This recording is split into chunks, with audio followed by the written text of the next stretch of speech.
Connie's here for the people in Bacon Park. Are you prepared to proceed? We are, Your Honor. Any preliminary matters? Yes, Your Honor, we move for a sequestration of witnesses. Any objection to a mutual sequestration order, counsel? No objection, Your Honor. No objection. No objection, Your Honor. Thank you. So ordered. Do we have all the possible exhibits marked as opposed to admitted? Yes, they are marked for the people, Your Honor. Okay. Do you have any possible exhibits, Mr. Morosky? No, Your Honor. Mr. Hallman? I think we do, and I think they're already pre-marked. We'll see whether we are going to have to admit them or not based on. I'm not asking for any stipulation for admission. I just want to make sure they're marked so we don't waste time and they're not here. Exactly. So do you have pre-marked exhibits? We have them marked electronically, right? Correct. And they're going to be projected? And they would be projected. Okay. Have you confirmed that marking system with the court recorder? I'm not sure. So that she knows what's going to happen.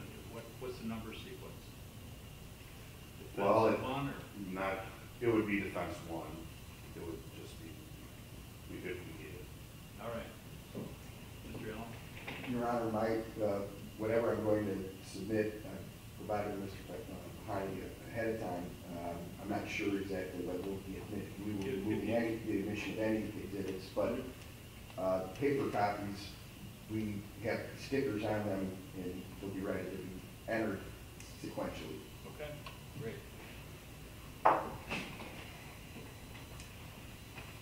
And are there any witnesses in the courtroom that have been subpoenaed or asked to testify in this matter? Seeing none, Mr. Bahani, you may proceed. The people call Allison Majeski, Your Honor.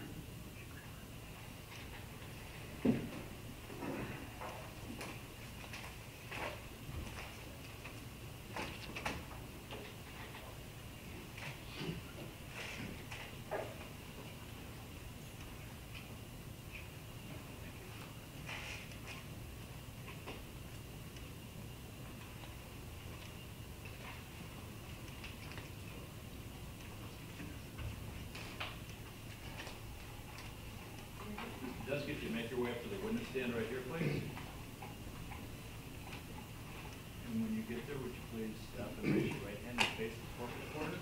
Swear or affirm that the testimony you're about to give shall be the truth, the whole truth, and nothing but the truth, so help you God. Thank you. You may have a seat. Make yourself comfortable and make sure you speak up into the microphone so we can all hear. Thank you.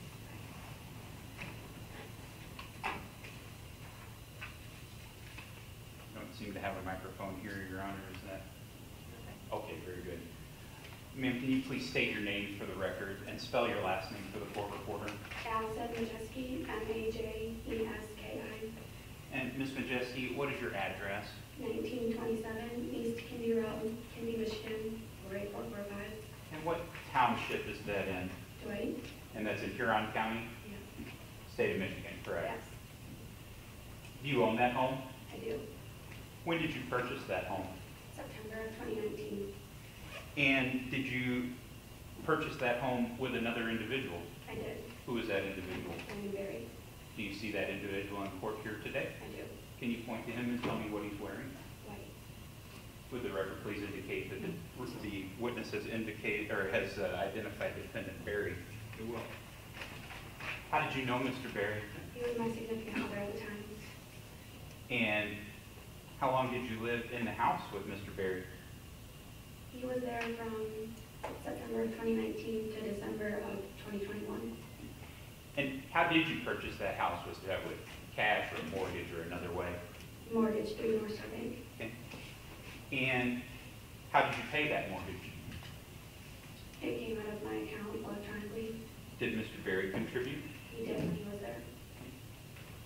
And at what point again did Brandon Berry vacate that house? December of 2021. And why did he leave? He never came home from work and said he wasn't hurting anyone anymore. I'm sorry, could you repeat that? I didn't hear that last part that you said. He never came home from work, and then his text message said that he wasn't hurting anyone anymore, and he just never came back. And so what did you take that to mean? He was done. He didn't want to be there anymore When you say done, what do you mean? with our relationship. Okay. And did he come back at any point after you received that message? He did once to grab his truck that he had left there and a couple bags of clothes. At that point, I'm sorry, go ahead. Right, that was just like a couple days later. Did he stay at the house No. at any point? No, Did he sleep at the house No, at not any to my time after knowledge. that? And so, after he left, who was responsible for the mortgage at that point? well, it was in both of our names and we were supposed to share it, so, and he did for a little bit. How long is a little bit? How much longer did he The pay? last payment I received from him was June 2nd of 2022. So, just to clarify, he moved out in December 2021. Yes, He continued to pay the mortgage until June of 2022? yes. Okay. How about the household bills? Who paid those? They were all in my name. We split them when he was living there. When he left, I took responsibility for all of them. Now, you said, you just testified that he testified, or that he supplied money for the mortgage payments up through June 2nd. Did he supply any money for bill payments No, after he left? no. When was the last time, to your knowledge, that Brandon Berry was inside the house before this incident in April? December of 2021. He had not been inside the home since that time, to your knowledge. Yes, Where were you on April 28th of 2023? on a cruise in the Caribbean. And is it fair to say that there has been ongoing civil litigation regarding the ownership of this house? Yes, Had anything occurred in that civil litigation on or before April 28th of 2023? yes, the day before the 27th. Do you know what happened on that day? Let me stop you there. Were you present for that court hearing? I was not. Okay. So anything that you did hear about that happened at that, you didn't witness it yourself, is that fair to say? Yes. Okay. But there was a court hearing, Yes, and you weren't there? no, Okay. Were you made aware of the events that took place in the house on the evening of April 28th of 2023? later that night, yes. Okay. And how did you find out about what was going on? I had first received a text message saying that they were in my home. Object, Your Honor, this is getting into hearsay. So without saying what the text message said, just you received a text message that indicated something was happening at your house, is that fair? Yes, Okay. Speeding, Your Honor. Foundational. I think it's not. foundational overall. Go ahead. And so, is your home equipped with any type of security system? it is. What kind of security system? I have an outdoor security system and a couple cameras inside the house. And what do those cameras inside the house show?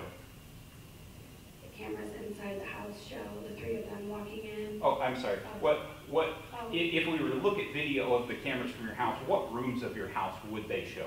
One is in my kitchen facing the door that you come through to get in my home, and the other one is in the living room. Okay. Do you also have cameras outside? I do. And when you returned from your cruise, did you review any of the video from April 28th of 2023? I actually reviewed it that night. I purchased a Wi-Fi package to have access to everything I needed. And so while you were on the cruise, you were able to review the security video? Yeah. May I approach the witness, Your Honor? Yes. I have what has been previously marked as People's Proposed Exhibit 1. It includes the caption of this case, and it says living room security video. Have you seen this before, Ms. Majeski? Have you had an opportunity to review the contents of that disc? Yes. And is that a fair and accurate representation of the video that was captured by your living room security video? Yes. The people would move to admit proposed Exhibit 1. Your Honor, what year? Objection or voir dire? What year? Go ahead. Ma'am, you said you watched the video that's on that disc. Yes. Is that disc marked in any way special that you are now able to tell that the disc you just identified as the disc that you previously saw? Are there markings on it that you recall from the first time you saw it until now? No. So you're not sure that the actual contents of that disc are what you saw before, correct?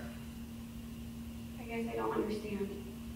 Mr. Pahaney has handed you a disc and represented that it is a disc that contains video footage of your living room. Yes. Do you recall that? Okay. And is there anything specific about that disc that you recall seeing previously? Is there a star on it? Is it written in green and red letters? Or is there anything identifiable about that that is that you could say definitively that that is the video you saw previously? All the videos on there are the videos that I saw previously, yes. Okay, so what's on that disc is a complete accounting of, a complete footage of everything that occurred in your home that night that was captured on those, on your video. Objection, Your Honor. The people never represented that video to be a complete and total record of everything that occurred in the victim's home that evening. That's counsel's representation. Sustained. Is that are you aware of whether that is a complete and accurate, that everything on there is a complete and accurate depiction of all of the video footage that was recorded that night? Objection, Your Honor. The people didn't say. Same objection. Same objection. Your Honor, if this is not the complete video of what occurred that night, I believe that we are, that the witnesses misidentified. Remember when we had a last hearing in this matter, I talked about redactions, okay? And so this is exactly why I brought it up. People can put forth whatever they want to put forth, the defense can put forth whatever they want to put forth according to the rules of evidence. I don't know what's on it. As a court officer, I want you to tell the court what you did, Mr. Bahani, and this is not testimony. It's what procedure did you follow to have this witness watch whatever video you want to present? Yes, Your Honor. So this witness provided all of the videos on this disc to the people in digital form. She sent them both via email and via a flash drive and provided those to my office. I used our common video editing software because the cameras record in 20-second snippets. So there were multiple files, in excess of 20. And I took our video editing software and put each one of those files in sequence. The witness was in my office last night for an interview. She watched this video, and it's the same video that she provided to my office, rather than being in 20+ separate files, all combined into one. I would note that per the court's order and request, this video was provided to counsel ahead of time, and they were given an opportunity to view it as well. Was counsel given the opportunity to view the video that is sitting in front of you right now? Yes, Your Honor, in digital form on the cloud. In its edited form? Yes, Your Honor. As opposed to you providing all the video, and then you have selected parts that you believe are relevant, which is perfectly proper. But have you provided a copy of the proposed exhibit as redacted and edited to counsel? Yes, Your Honor, per the court's order. So, Your Honor, my issue is, I have reviewed the video that Mr. Bahani provided. I do not believe that it is the complete set of the videos. It is edited, and I wanted that clear for the record. Right, but he just said that he gave you the edited version. I wanted to make sure. He said you have been provided with that video, which he edited in his office per software, and it's the exact same thing. Is that your representation, counsel? It is, Your Honor. How long is the video? Oh, just over 11 minutes, Your Honor. Okay, we're going to take a break. You can watch the video. Your Honor, off the record. Counsel view the video. I've offered counsel that opportunity, and I believe that upon my representation that the video that I provided to him via link in the cloud is the exact same that is on this physical disc. I believe that counsel is satisfied.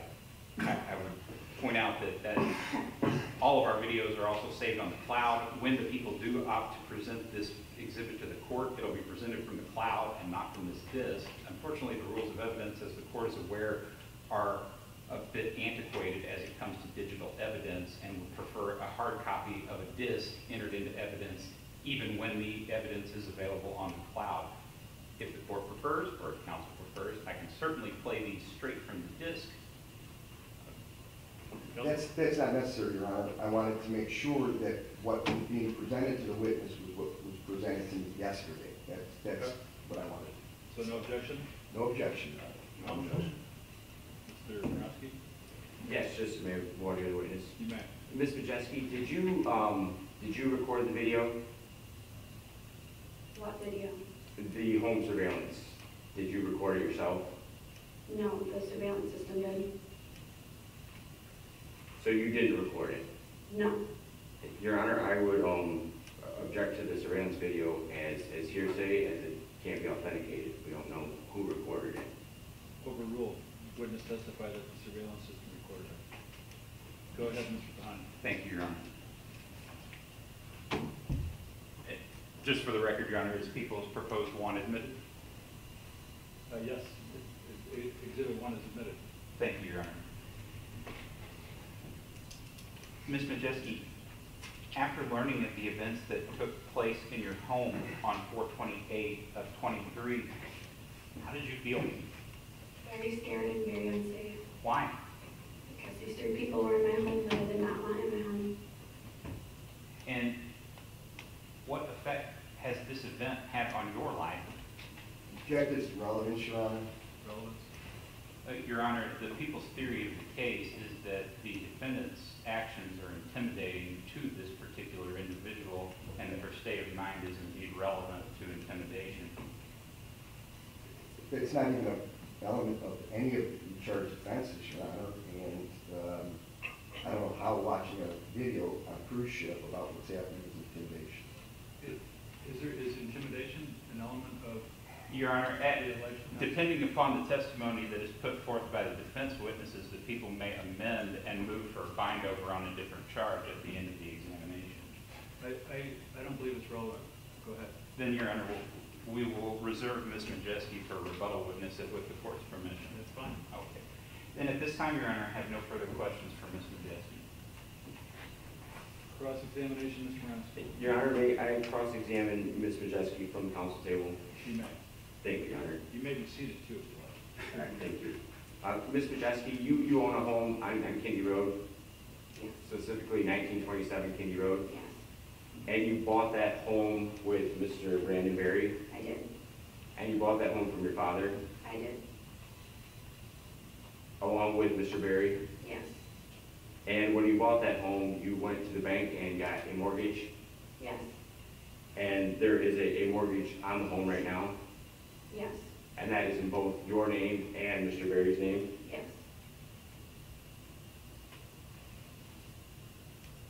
And at the time you bought the home, you were in a dating relationship. Yes. And how long were you and Mr. Berry romantically involved for? Since August of 2016, And you bought this home together? we did.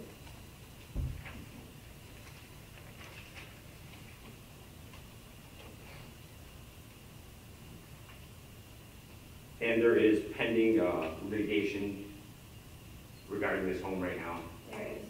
And you were represented by legal counsel, Yes. and Mr. Berry has been represented by legal counsel. Yes. Do you recall if he has had 1 or 2 attorneys? I believe 2.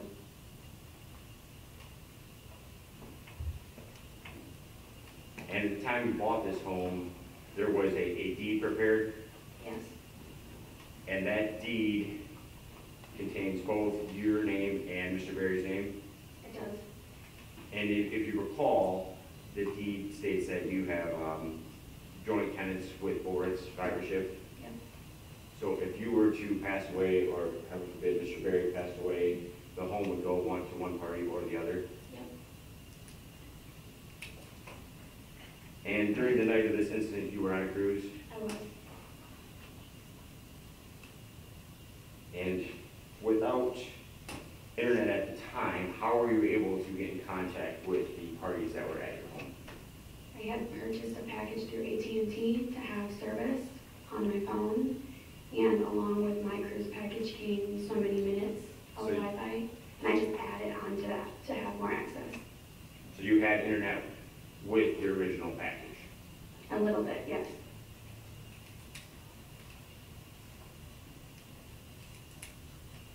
And during this pending litigation, which is still ongoing, there has never been a PPO filed, a personal protection order by you or Mr. Berry. No. no legal order that would prevent Mr. Berry from accessing that home? No.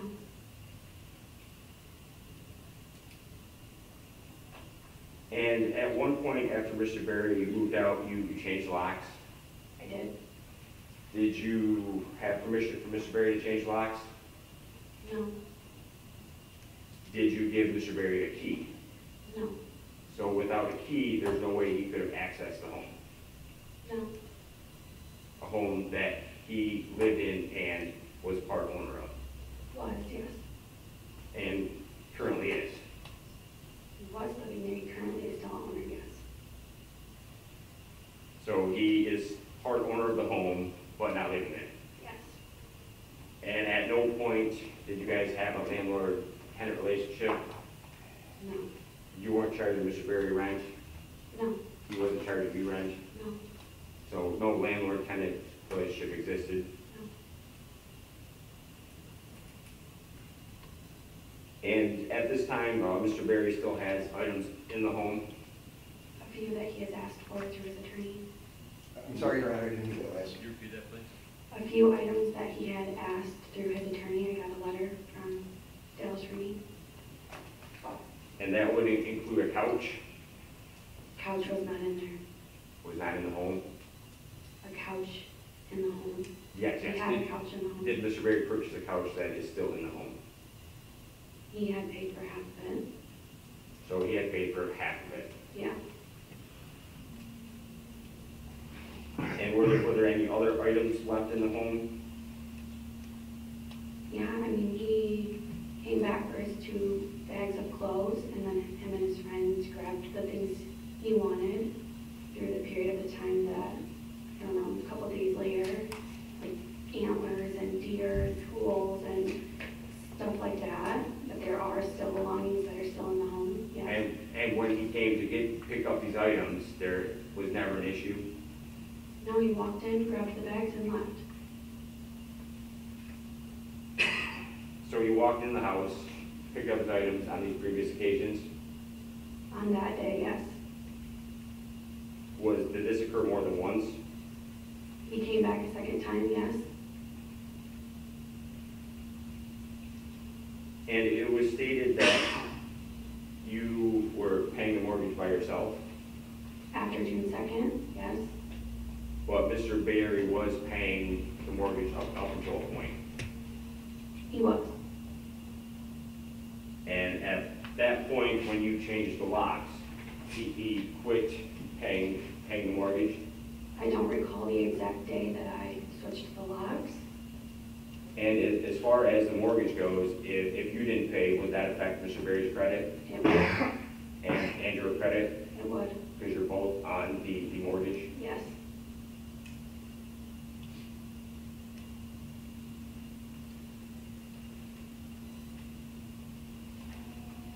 One moment, Your Honor.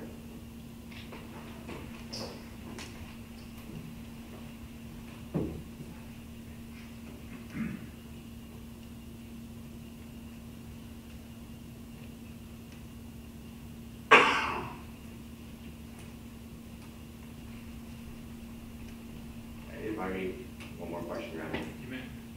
So after Mr. Berry left the home, and you said December of 2021, Mhm. but he did come back to retrieve items on several other occasions. Twice, and it was shortly after that. No further questions, Your Honor. Thank you. Owen? Very briefly, Your Honor, Ms. Majewski, you heard, I believe, Mr. Bahani, regarding the video files that you sent him, testify that there's so many clips. Do you remember how many clips you sent to him initially? I don't remember an exact number, but to my knowledge, I believe somewhere over 60, maybe 70. Do you remember how many files you sent to Mr. Bahani? No, I don't remember the exact number. On April 28th of this past year, how did you come to find out that Mr. Berry was at your house? How did you first find out? Through a text message. From whom? My significant other, What's your significant other's name? Brandon Twilliger. And was Brandon at your house at any point that night? Brandon Twilliger or Brandon Berry? Brandon Twilliger, thank you. He was later that night. Do you know any more specific definition of time than later? Towards the end of when the police were there. Do you know what time that was? I don't. Okay. Probably, like, if I were to guess, like 11:30-ish maybe, I don't know. So you find out that Brandon Berry and Mr. Pechette and Ms. Buchholz are at your house from a text message from your new significant other after the police have already arrived. I don't recall if the police were there at the time, because as soon as I got the text message, I called, I believe, my sister or my brother who were there. And I was on the phone with them, and I'm not sure if I was right before the cops got there or if it was when the police were there. Okay. No further questions, Jen. Thank you. Mr. Allen? There was gonna be a garage sale the next day, after this incident, wasn't there? There was a garage sale that day. Okay. And some of Mr. Berry's items were up for sale, weren't they? They were not. That's your testimony. Yes. Okay. But you were on a cruise ship, so you don't know what was on sale, do you? I had helped set it up before I left, so I knew what was in there. Okay, and you left when?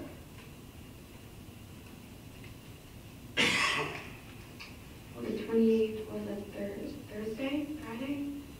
I don't know, so I think we left Saturday before that.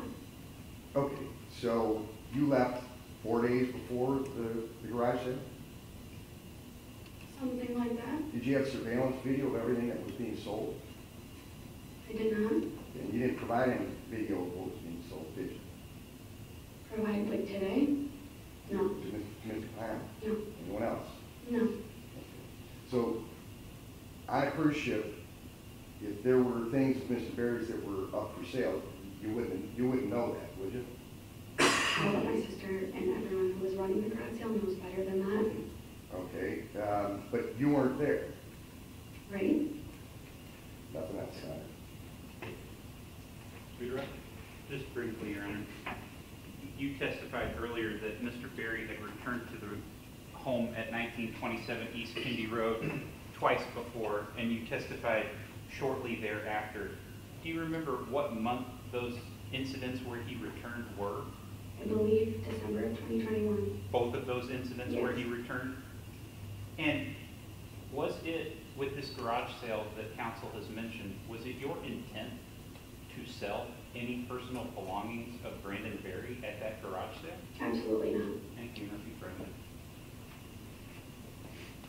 When was the garage sale held? What hours of the day? Ballpark. 9 a.m. to 5 or 6 p.m. Thank you. Any questions in light of the court's questions? Mr. Morosky? Thank you, Your Honor. Ms. Majeski, when was this garage sale going to be held? What month? April. Those are the questions.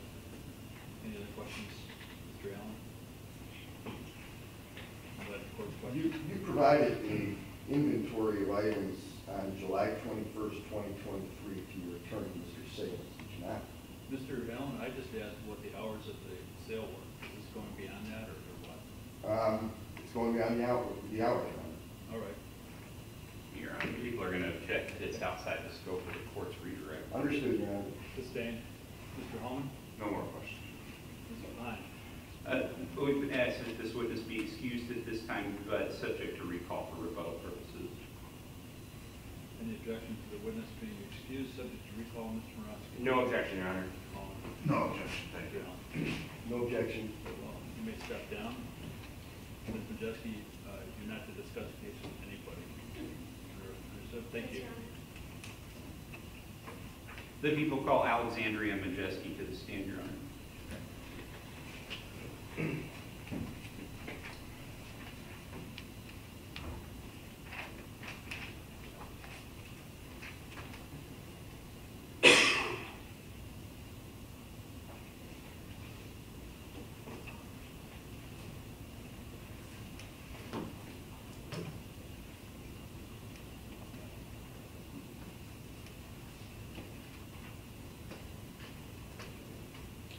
Dusky, if you could make your way up to the witness stand here.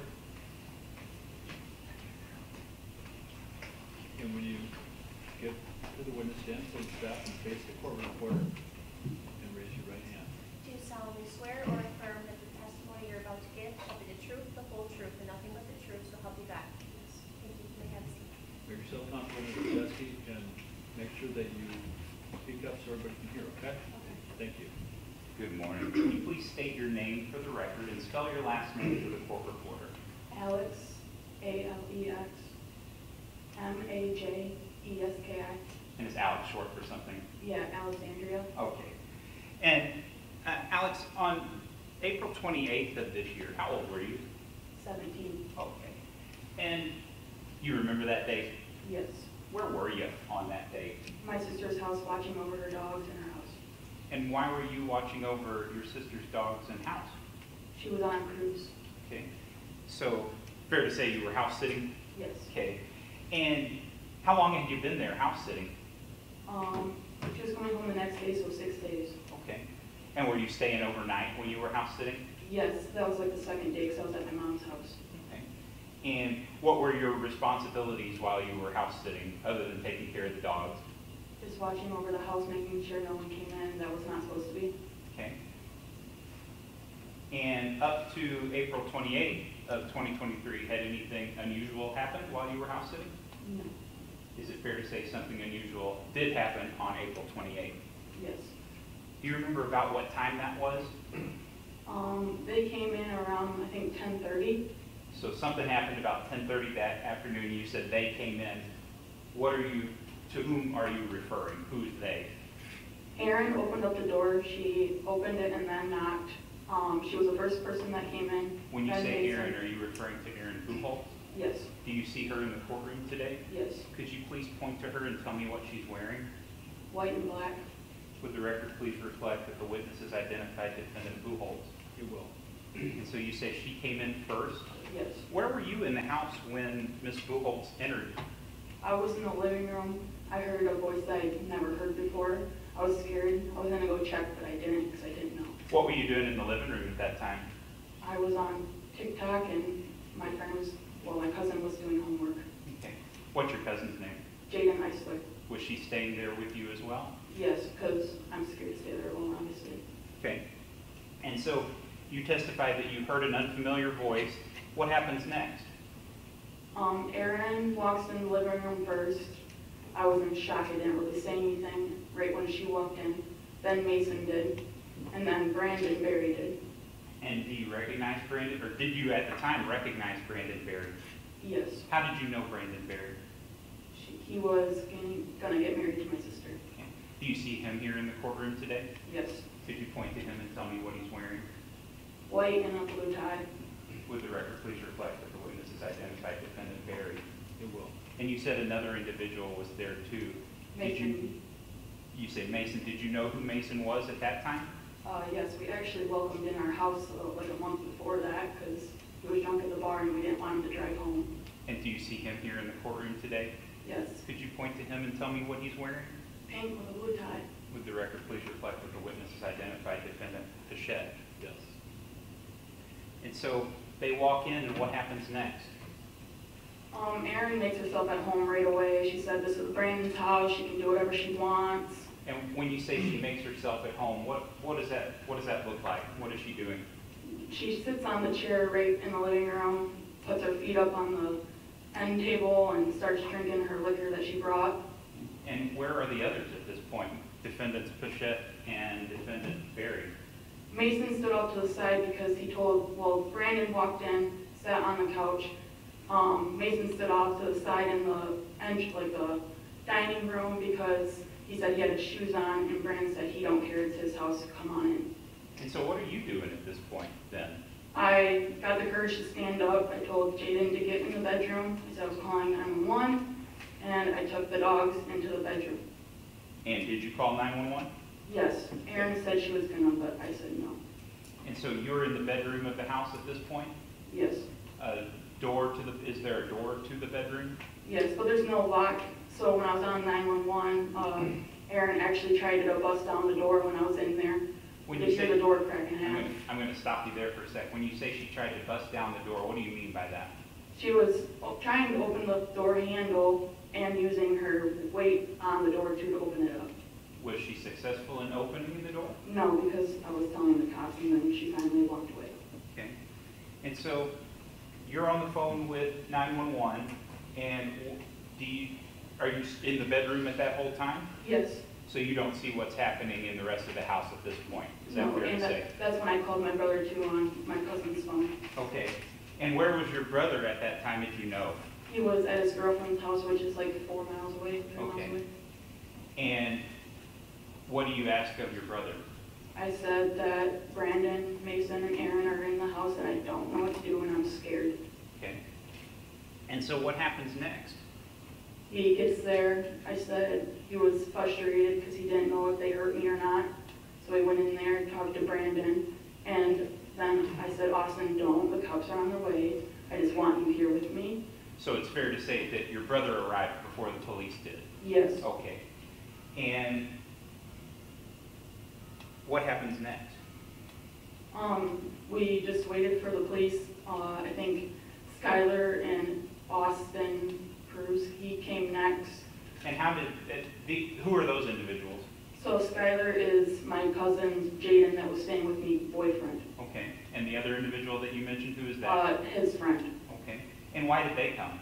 Because Jaden was scared, and we didn't know if Austin was coming right away or not, so he was already on his way.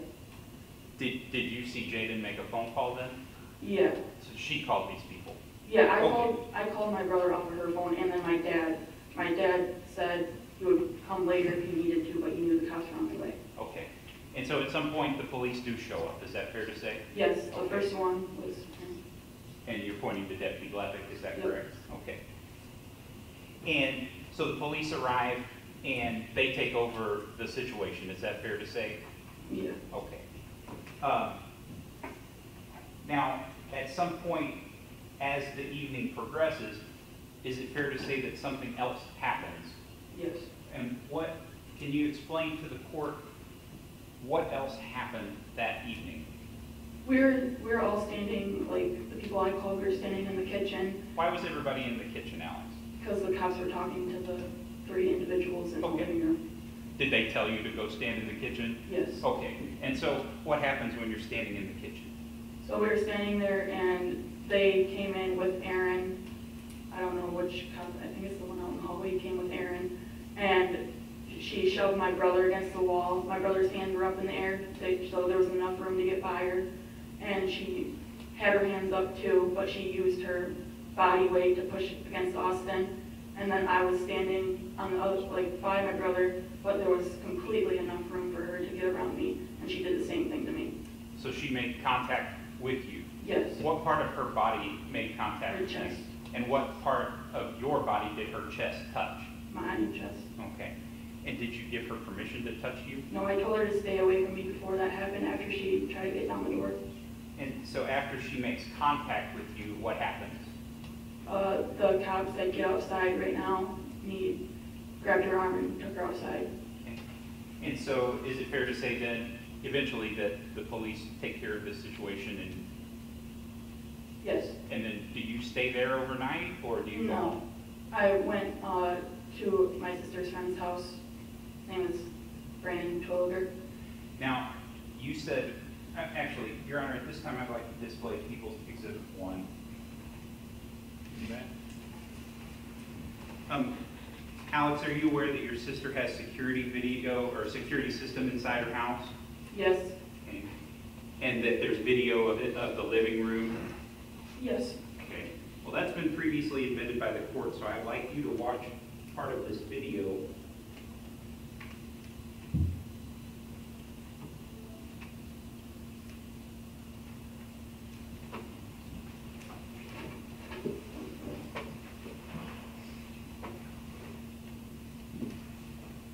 Okay. Alex, do you recognize that location? Yes, I'm in the corner right there, in the black. Is that you? Yes. Okay. Jaden's under that blanket. You can't see her because And this view that we're looking at, what is this? it's the living room. Of Allison Majewski's house. Okay. And that's you in the corner. Okay.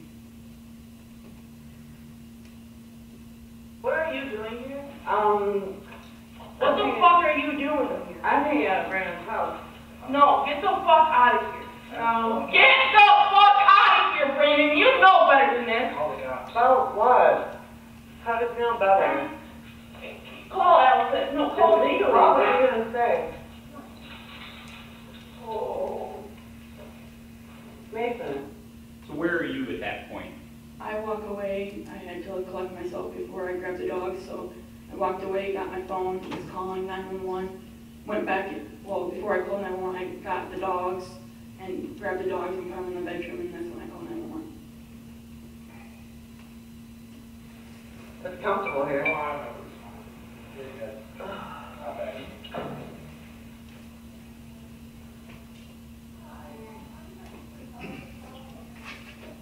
You're supposed to be. So Alex, who's sitting in the chair that's closest to the camera? That would be the bottom right corner of the screen. That's Erin Buchholz. And who's standing in this particular view of the video? Mason Pechette. And who's sitting on the couch on the left side of the screen of this video? Defendant Berry. Sure can. You on a pillow? In the blanket? Oh, really? Soft and fuzzy.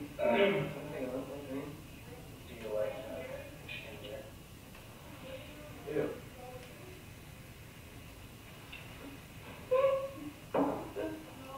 Ma'am, I don't know what to tell you. Now, Alex, you can hear noise in the background. Can you tell us what that is? Well, them laughing is because I was hyperventilating. They thought it was so funny. I don't know. And then Objection, Your Honor, she doesn't know what. they clearly stated. Hang on. Mr. Honey? Your Honor, I'm just simply asking the witness if she knows what the noise that we can hear in the background So we're is. She's talking giving her about- best answer. We're talking about background noise. Is it talking or is it hyperventilating, or do you want to replay it? Well, I can, Your Honor. If the court can adjust the volume, it's a bit low on the court system. I have it all the way up on my side. I don't have the Oh, control. it appears Ms. Cook does. Okay. Thank you.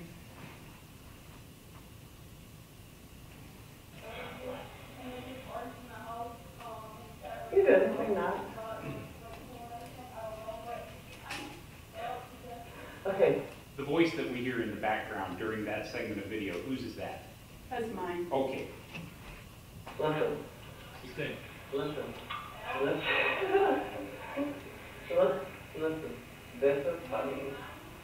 Like, it is, because title until copyright and until that. Because we're scared.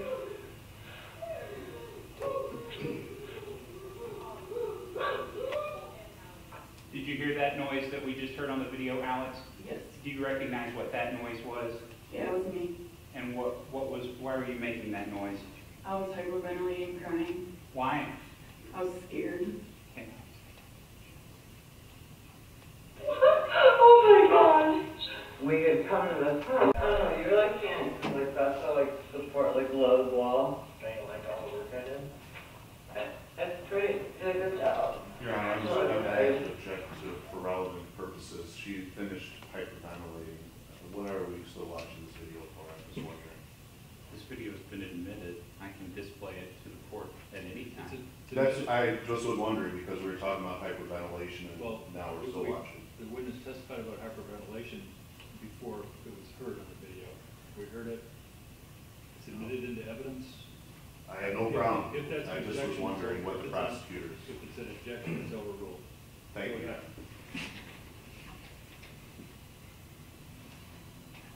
Alex, at that point in the video, where are you? I am still in the bedroom. Okay. Are you still on the phone with the police?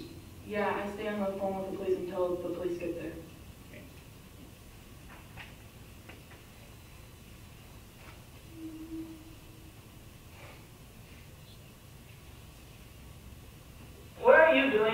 Now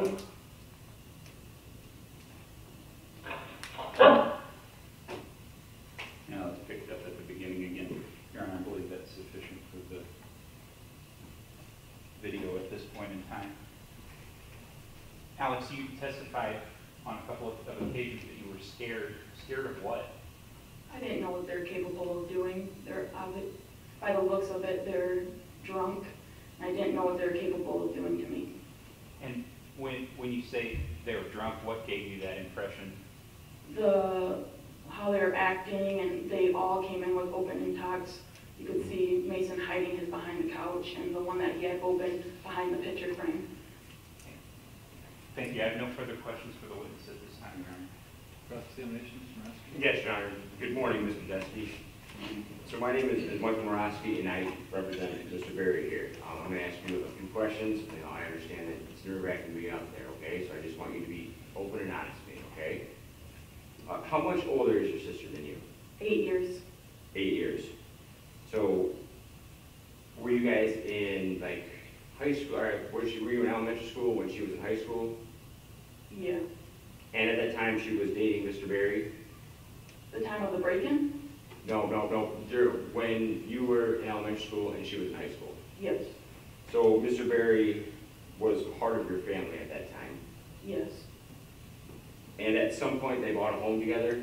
Yes. And that home was purchased from your parents or from your father? Yes. And they lived in the home together? Yes.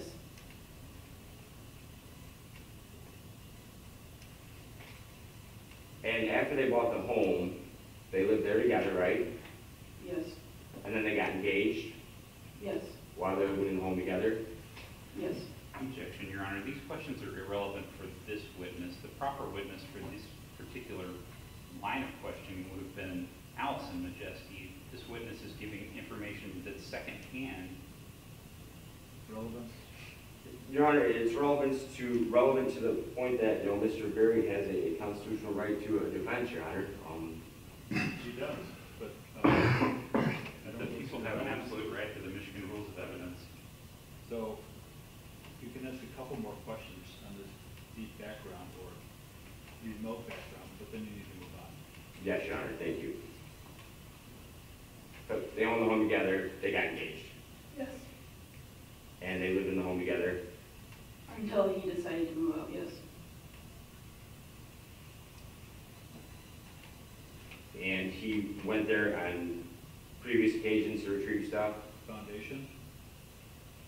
I will withdraw the question, Your Honor. No, you stated that that the individuals walked into the home carrying alcoholic drinks. Yes. And that's your testimony here today, that Mr. Berry walked into the house with a drink in his hand? I've never said Brandon did, but I seen Mason and Erin. All right, so Mr. Berry did not have a drink in his hand? No. All right, no further questions, Your Honor, thank you. Thank you. Mr. Holmes? Yes, just a couple questions. Alex, you said, I believe that Ms. Buchholz made bodily contact with you, right? Yes. And she used her chest to push up against you. Yes. Okay, is that on any of the videos that you sent to Mr. Pahani? Objection, Your Honor. I'm The sorry. witness didn't send any videos to me. I'm sorry, that was a misstatement. Rephrase, please. Are you aware of that incident being on any of the videos that were sent to Mr. Pahani? Not from us, no. Not the home video. No, it's not from you, is what you're saying? No. I don't Okay, have it. so are you aware, and I just have to ask this based on your answer, of the video of that incident being captured on any video? Whether it was sent to Mr. Pahani or not? Maybe from the cops. I don't know. Is it, did it occur in the area of the house that there is video footage? It was right in the entryway to get into the kitchen from the living room, so there's no camera there now. There's no camera there, so there wouldn't be any video. Not from Allison's cameras, no. Did she make contact with you before or after your testimony is that she shoved her body weight against your brother? My brother was first, and then it was me. So, okay, let's talk about then the first interaction she has with your brother. That's Austin, right? Yep. And I believe your testimony was that she used her body weight and shoved Austin. Yes. Did he move back at all from her shoving him? Yes. She pushed him right against the wall. He had his hands up and she also did. And so the video, if the court plays the video of that incident, will show that Ms. Buchholz moved forward, made contact with your brother Austin, and he is propelled backwards. Yes. Okay, and did that occur at any point in that night, did you call Ms. Buchholz an anorexic bitch? No. So if that's on video, you calling Ms. Buchholz an anorexic bitch, then the video is inaccurate? I never said that, so no. Okay. And did you ever insult Ms. Buchholz by referencing her as a drug user? Probably. She was calling me fat and everything. Did she call you fat after you called her anorexic? I don't know. She was in my face and then she was screaming in my face and then she started calling me fat and saying I needed a treadmill and saying I needed to eat salads. Did she say that after you had called her anorexic and called her a cokehead? I don't know. Okay.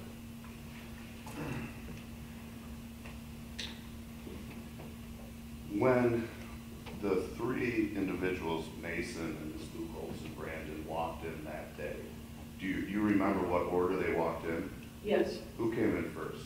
Erin, Mason, Brandon. And then into the living room, it was Erin, Brandon, Mason. Okay. Do you wish that your sister had told you that Brandon had the same right to the house that he had enjoyed when they were engaged? What would you repeat the question, please? Do you wish that your sister had informed you that Mr. Berry enjoyed the same rights to the house that he did when they were engaged? Objection, Your Honor, that calls for speculation, and it's an improper question. Your Honor, I am asking her to speculate, Does which she is proper. wish that her sister told her, the witness, that Brandon had the right to come into the house? How is that relevant? I'll withdraw it. I'm sorry, Your Honor. Sustained. Go ahead. So, did your sister ever show you a court order or anything that gave you the impression that Brandon was not permitted in the house on April 28th? No, I just knew he wasn't allowed in there. How did you know that? My sister. What did your sister do or say that gave you that impression? I think it was the last officer or something said that he couldn't be allowed in the house. He could come there, but he was not allowed in the house. The last officer, and I'm just trying to clarify, told your sister that, and then she told you, or the last officer told you that? No, my sister. So when did that exchange occur? I don't know. So what do you mean then by last officer? I'm just It trying was to the narrow last it down. officer, she got a piece of paper. Hold on one sec, just because the court is translating, I won't cut you off. I'll let you finish. Just let me finish my thing, and then you can answer. How, yeah, same question, I guess. I'll object, Your Honor, because her answer would be based on hearsay. Mr. I'm Howard? sorry, I don't think so. I can easily rephrase though. He's asking the witness to testify as to something that an officer told the witness's sister, and then a third party, Well, by way of third party told.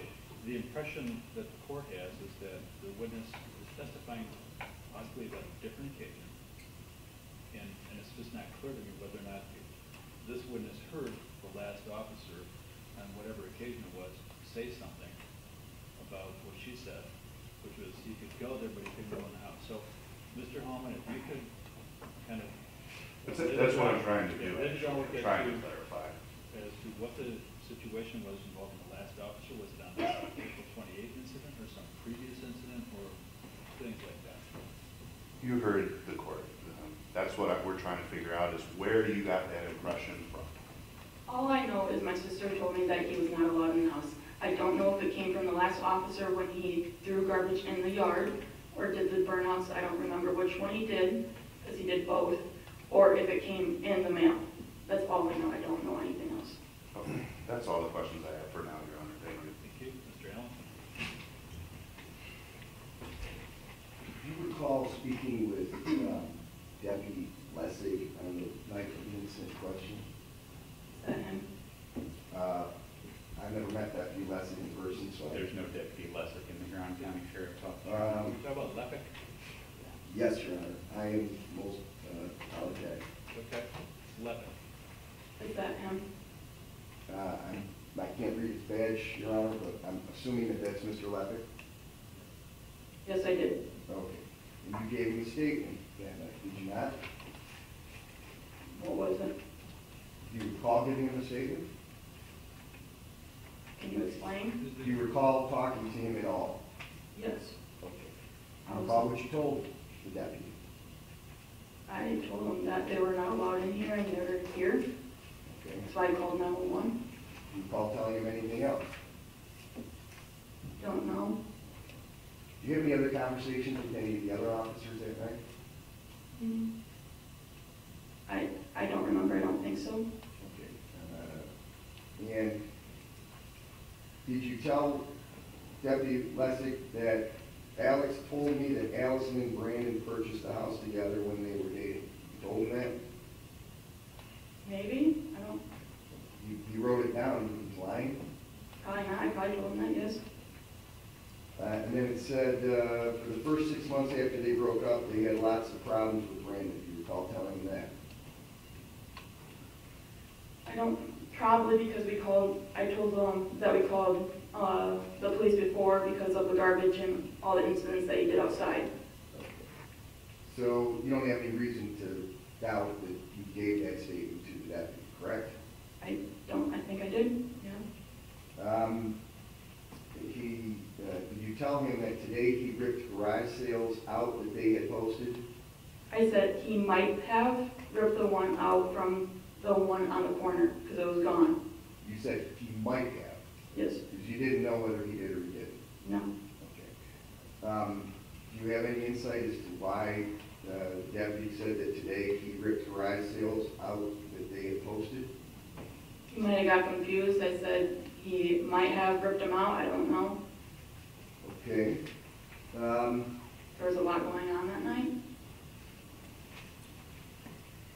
And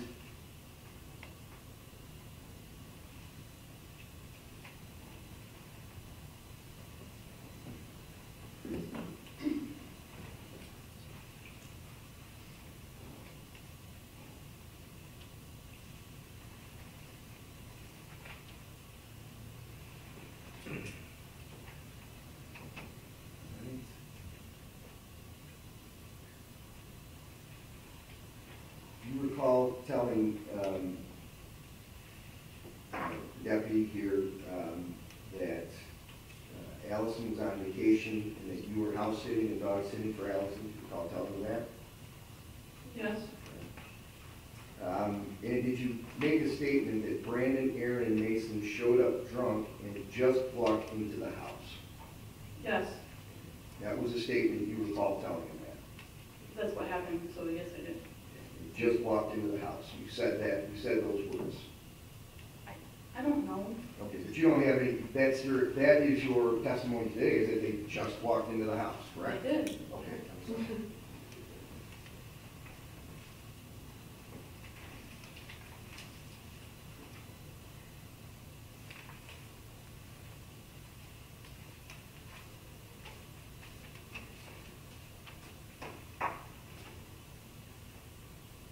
That's all I have, Your Honor.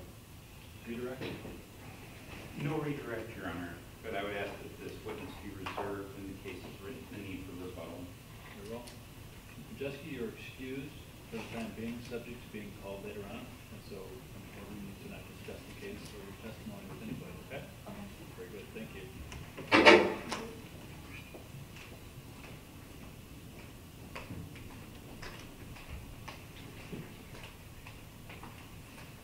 Next witness?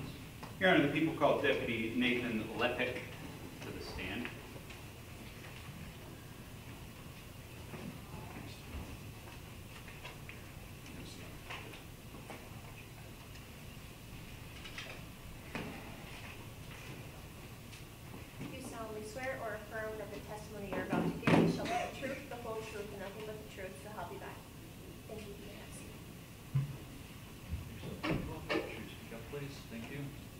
Good morning, Deputy. Can you please state your name for the record and spell your last name for the court recorder as well?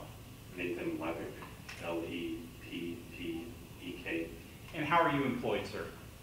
for the Huron County Sheriff's Office. And how long have you been a deputy sheriff for the Huron County Sheriff's Office? Full-time 10 years, And in what division do you typically work? road patrol. Okay. And Deputy Levitt, just in general, is it fair to say you write a lot of reports?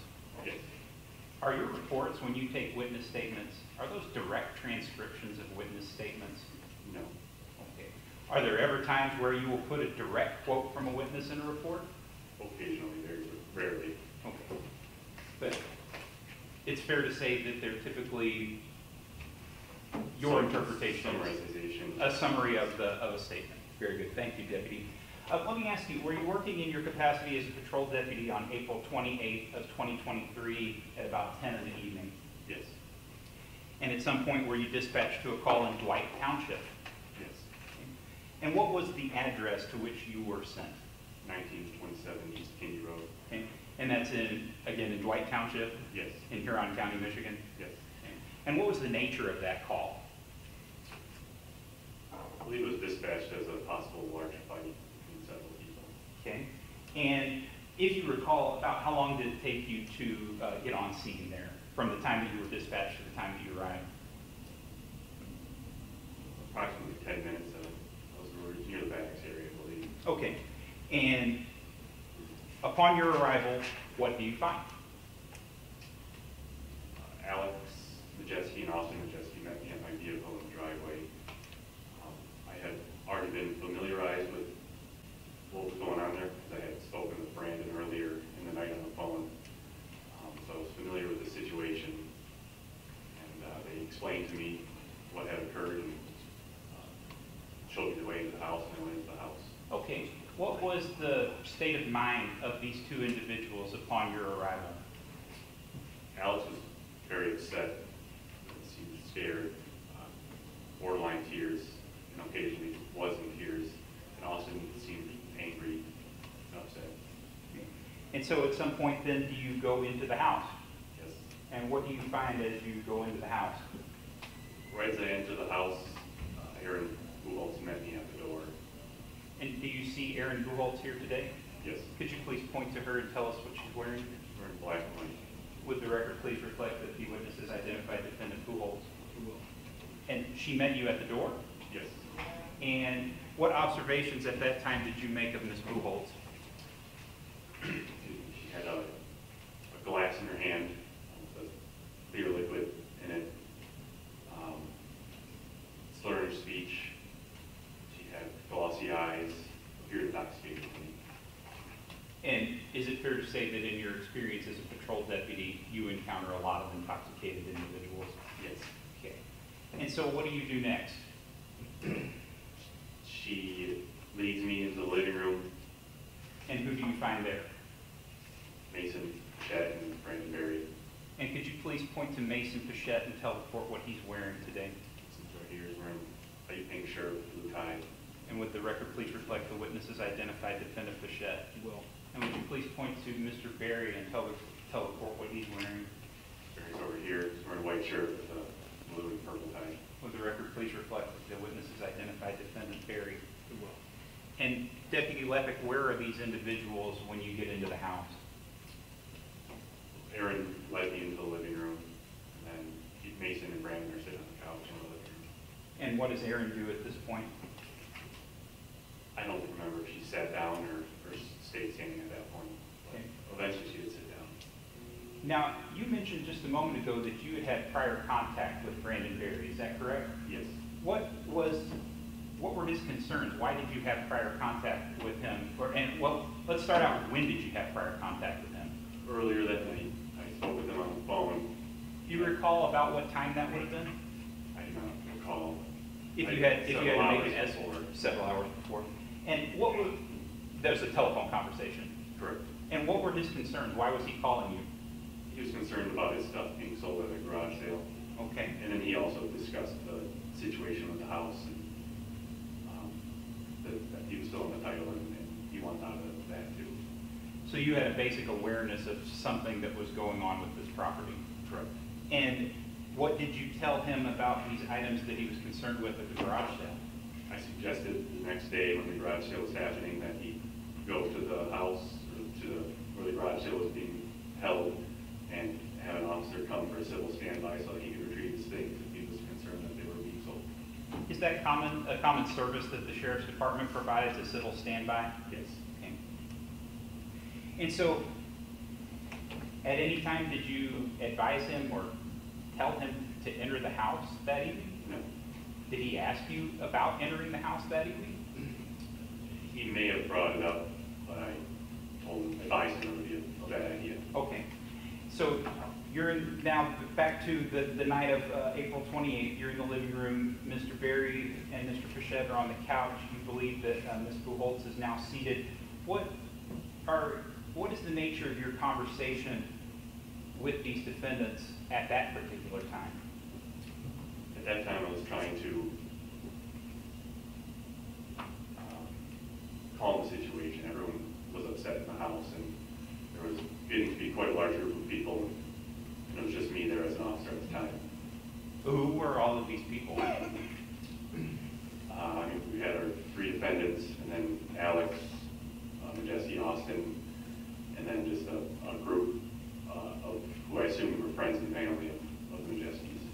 Now, when you're in a situation like that, you said it was just you, and there were a lot of people. What's your standard procedure in a situation like that? I'm just keeping it calm until we had more officers there. Did you call for more officers? Yes, more were coming. And what officers ultimately arrived with you to handle this call that evening? Bill Deakins from the Bags Police was the next one, and then Deputy Hessling arrived after him. Okay. And so, at any point, do you have a conversation with Defendant Berry, Defendant Pechette, Defendant Buchholz? Yes. Did they indicate why, did any of them indicate why they were there?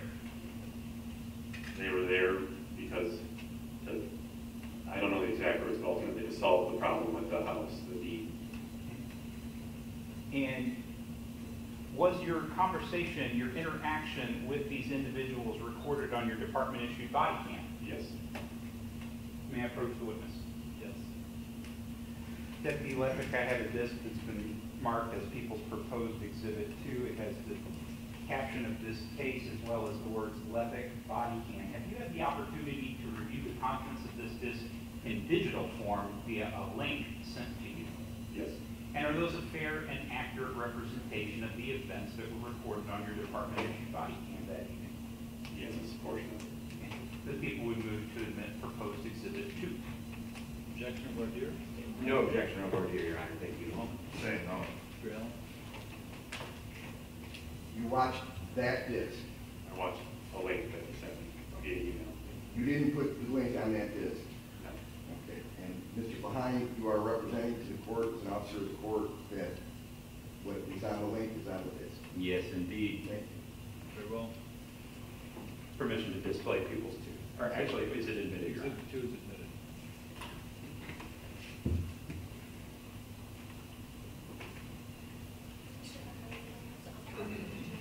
Back in, I stopped sharing the screen.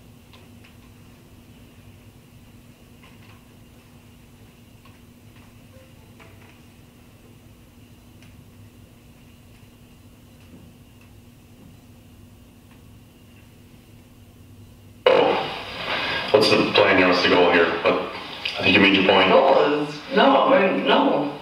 we didn't, we're not doing it alone. Yeah, Anything wrong, right? You're not entitled to the house. I'm talking to the owner. Okay. What Fish. what am I supposed to do? I mean, I don't know. I can sit here, right? We're trying to figure something out. So Right. we can't sit here all night and be a civil. I don't know, I can Yeah. speak though, right? I mean, Cool. I think you proved your point that you can just walk in. I know, but. So I don't think staying is going to do anything else.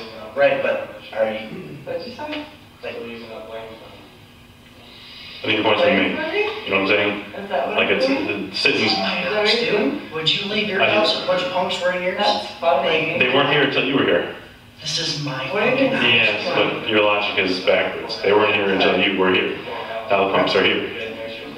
What do they do? No, I didn't. Like, this is my house.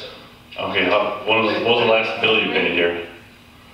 What does that do? What am I doing? Just curious, just out of curiosity. Right. Just curious, my own curiosity. When was the last bill? When was the last tax bill you paid?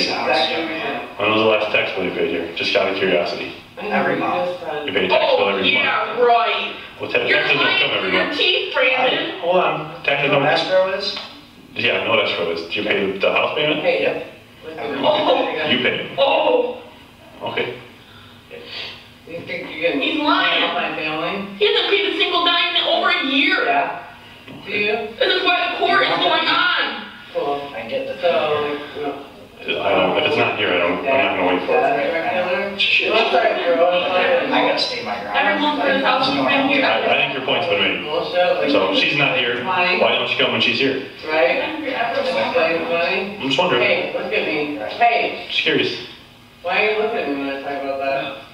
Well, I'm sorry. So you can talk shit to me and I can't retaliate? We're done. Okay, we're done. Can Cool. you just be quiet again? Just please. I'm trying to talk to him. I'm Not talking get to a tip going here, all right? Really? I don't think he wants to talk to you. Oh, he's the one who started it. Okay. I don't know, dude, I'm just gonna We're say, hanging out. I'm sorry, I'm not sure. You can't do Well, shit about then it. I gotta sit here until you leave. That's how it works. You know, I said, you wanna hang out? We'll cook some food. What's in the fridge? Legally, y'all don't have a right. This is what kills me. So, I know you're doing your job. I understand this, right? You're doing your job. You legally can do a motherfucking thing about us in here. You can't do anything. You can't do anything. You can't do anything. Hey, you know a picture? If you guys want, you can call a tow truck and tow the vehicle. What? Did your interaction with the defendants continue, or what did you do at that point? What do you do next in your investigation? Continued trying to keep everyone calm and prevent an argument furthering. Officer Deacons had showed up at that point. I don't know if that was the moment I sent him out or after Deputy Hessman got there. I asked Officer Deacons to go and check the vehicle that they had arrived in for open intoxicants. And he did that. He came back in and said there was open intoxicants in the vehicle that he could see through the window. And then Deputy Hessling contacted you via phone and ran the situation by you. Your Honor, hearsay. The witness didn't say anything about what he said. He said that he saw the deputy contact somebody by phone. Said the prosecutor. He said he explained the situation, Your Honor. But he didn't say what he said. I mean, Okay. so it's not hearsay. Overruled. Is it fair to say that when you have multiple officers on a scene, you often discuss the situation with those other officers and deputies? Yes. And you were made aware that Deputy Hessling made a phone call? Yes. Very good. And so what happens next? We guided them out of the house and ultimately placed them under arrest. Thank you. I have nothing further. If Alex is put in a position to watch the property as she was, she could, yes, if she is in control of the property. Did you advise Alex that she could have Ms. Buchholz's vehicle towed? I did. On the video, Alex is not present. Is that accurate? I believe she was right behind me. Okay. In the dining room. I'm sorry, I keep confusing Alex and Allison. You advised Alex that she had the right to tow Ms. Buchholz's vehicle off of the property. Yes. In the aim of cooling down the situation. Yes. Okay. Do you believe that it did cool the situation down? I don't know. Well, what happened right after you gave that advice to the Majesties, if you don't mind me asking? Aaron said what? Trying to decide we should play the video up. Would you get the video up, and I'll get to it in a second. And I want to start right after 301 here. And we're going to ask to admit the full-length video. It's going to start right after the prosecutor's video cuts out. And my clerk is going to pull it up in just a second while I continue questioning Officer Leppick. Now,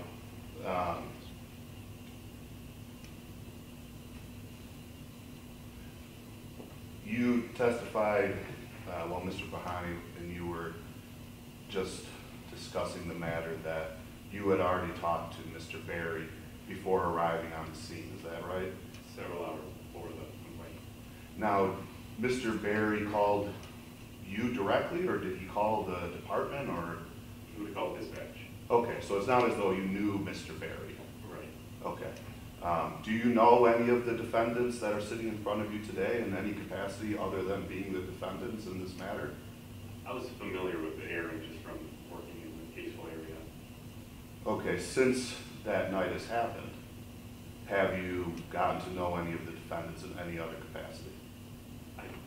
I had some work done by a company that Mason works for. Okay, so Mr. Pechette is employed by a company that you had do some work? Yes. And exactly what work are they doing? Installing concrete. And what company is that? I think it's called Marsky Concrete. Okay, and when did this project start? When did Mr. Pechette start working on your house? After the situation, I don't know the date. Do you have any issue with him working on your house? No. Have you spoken with Mr. Pechette's employer, in fact, about him being welcome at your house? I have no problem with him doing concrete on the house. Have you ever told Mr. Pechette's employer that you don't think he should have been charged with home invasion? I said I felt bad for Mr. Pechette's situation. Okay. And did you witness, you were here when you heard Alex Majewski just say that after she had a verbal interaction with Ms. Buchholz, then Ms. Buchholz assaulted Mr. Majewski and then her. Did you hear that? Yes. Did you witness either of those interactions? No. Where were you when that was happening? I was either in the entryway or just outside of the house. I believe I was talking to Allison on some kind of video chat. Okay. And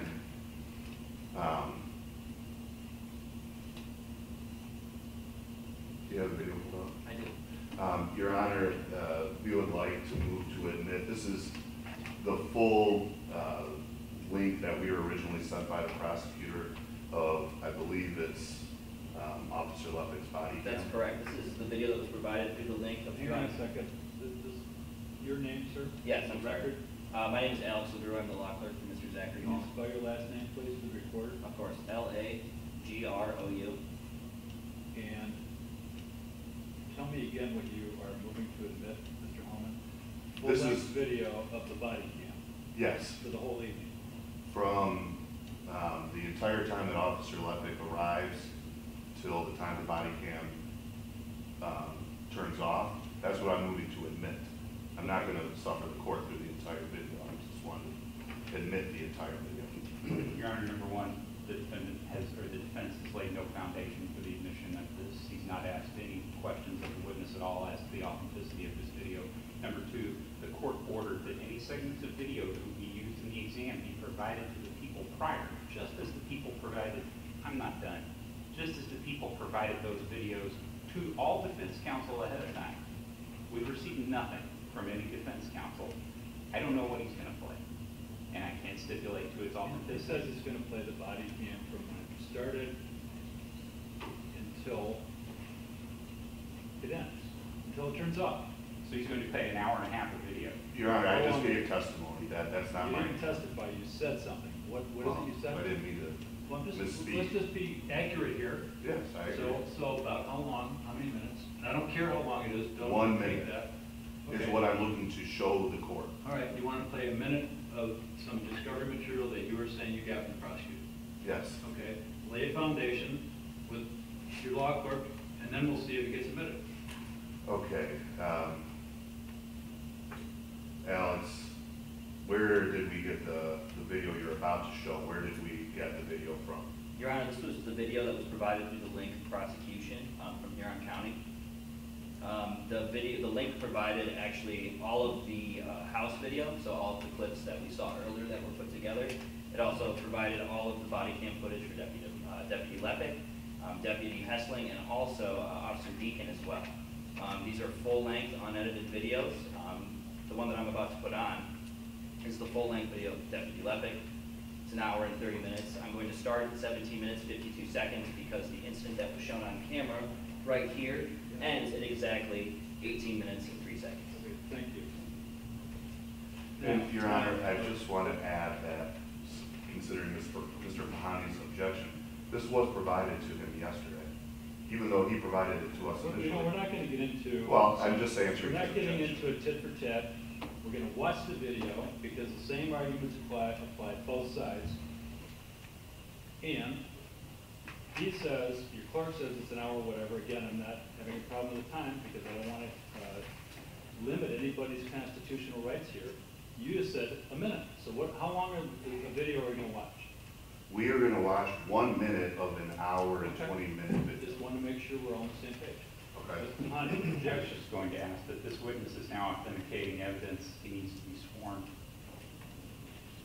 No objection, Your Honor. If you want to do that. Raise your right hand.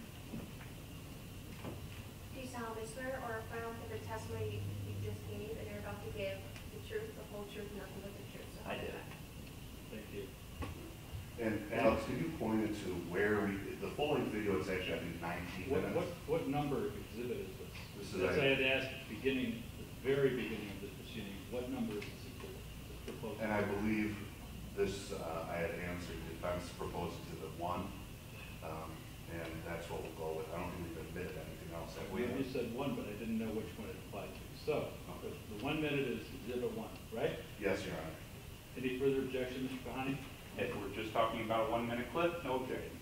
Very well. Defense exhibit 1 is admitted, and does this apply to all defendants or just Mr. Pechette or what? All defendants, Your Honor. Okay, go ahead.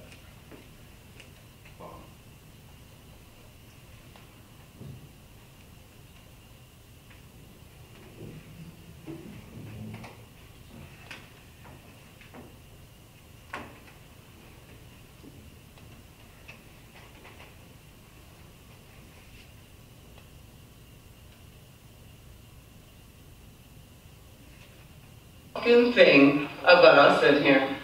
You can't do anything. You can't do anything. You can't do anything. Hey, you know Pittsburgh? If you guys want, you can call a tow truck and tow the vehicle. Why? Right. How? Yes, anyone knows they pay for a tow company. Hey, what's the number? What's the number? I'm not gonna give you, I can't suggest a tow company. Coach, B&G. I can't tell you a tow company. Wait. Can I have all Hey, the call, Sure can, as long as you pay for it. call them. They're my friends. She's gonna be the one paying for it. She has all her ex-husband's money. Oh! Doesn't hurt. That's why Brandon's with her. For all this drug money into the house. She had the $800,000 house on the lake. That's why he's with her. Why else would you be with a 45-year-old when you're 22? I don't know, because I'm actually really pretty and you're kind of fat and ugly. So if I were a dude... You're,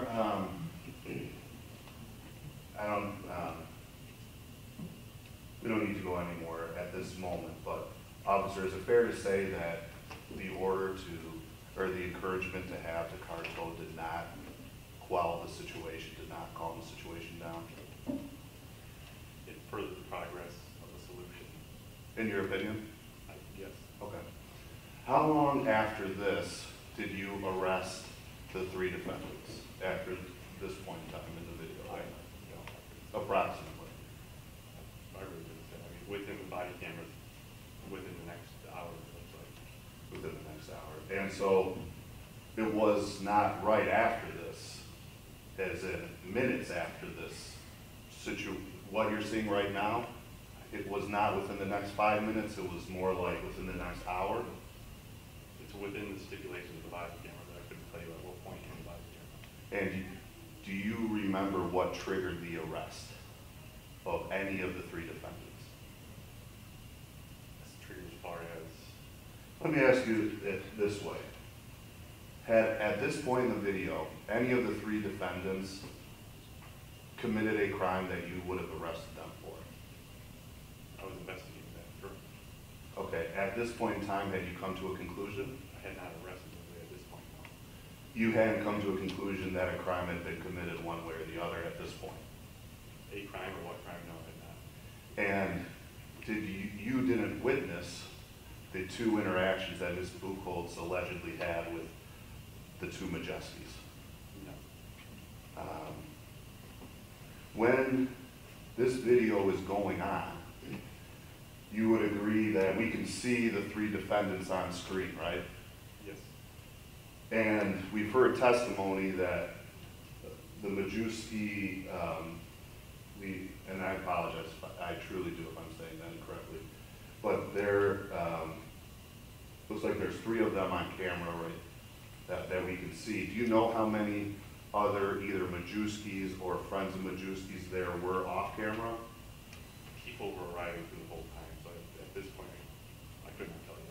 Well, and I'm not going to ask for an exact number, but do you know were there approximately 7 other people? At this, I really couldn't say at this moment, because a lot of them were congregating in the kitchen, which I could not see from this angle. About 10? When we left, there was probably 10 to 15, but There at was this point, I couldn't say. 10 to 15 people there. Would it be fair to say on the side of Alex Majewski? At this point, I'm not, like I said, I couldn't say at this point, but by the end, yes. Okay, and at any point in that night, did anyone arrive on the defendant's behalf? No, not that I'm aware of. Okay, no further questions at this time. Allen?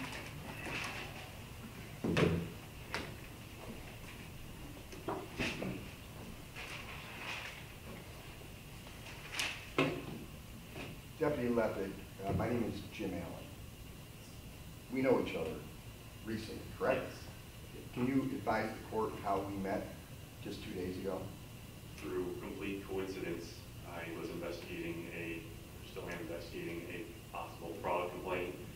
And all my only knowledge is that the possible suspect is a James Allen, so I had been calling James Allen's and made contact with you at the point. Did you not ask me whether I knew a person who had just passed away? Yes. And fair to say I didn't know the person, correct? Right, yes. Okay. So I didn't initiate the call. Right. You just happened to call me out of the clear blue sky because my name is James Allen and I have a house in Port Austin. Correct. And you were trying to find all of the James Allens in between Port Austin and Caseville. Yes. Okay. And at the time that we spoke the other day, you recall making some comments about this case. You tried to get me to talk about it, yes. Okay, and you did talk about it, correct? Briefly, yes, and you brought it up. You told me that Mr. Pechette is doing concrete work on your shed, did you not? Yep.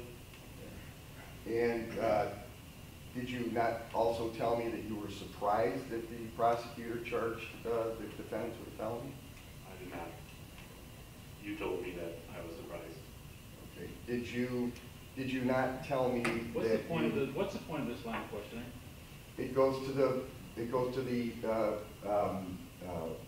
credibility of the prosecution's case, Your Honor. It goes It's directly. really credibility of the prosecutor's case for this witness. He said that you told him he was surprised. Well, that's not how I What is recall it? it, Your Honor, that's not how I recall the conversation.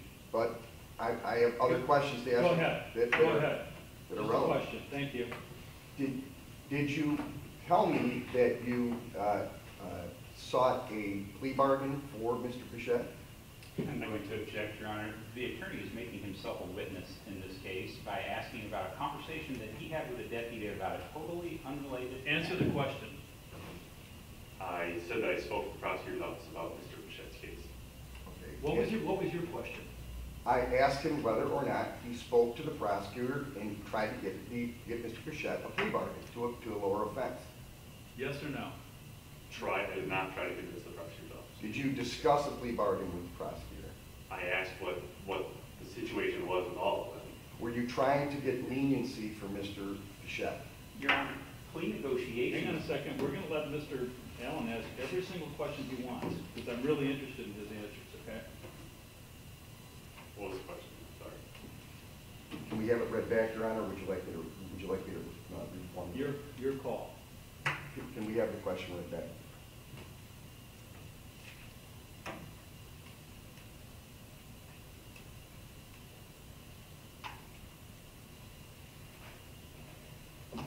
Judge, I'm gonna go off the record.